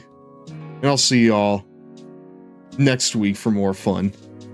Bye.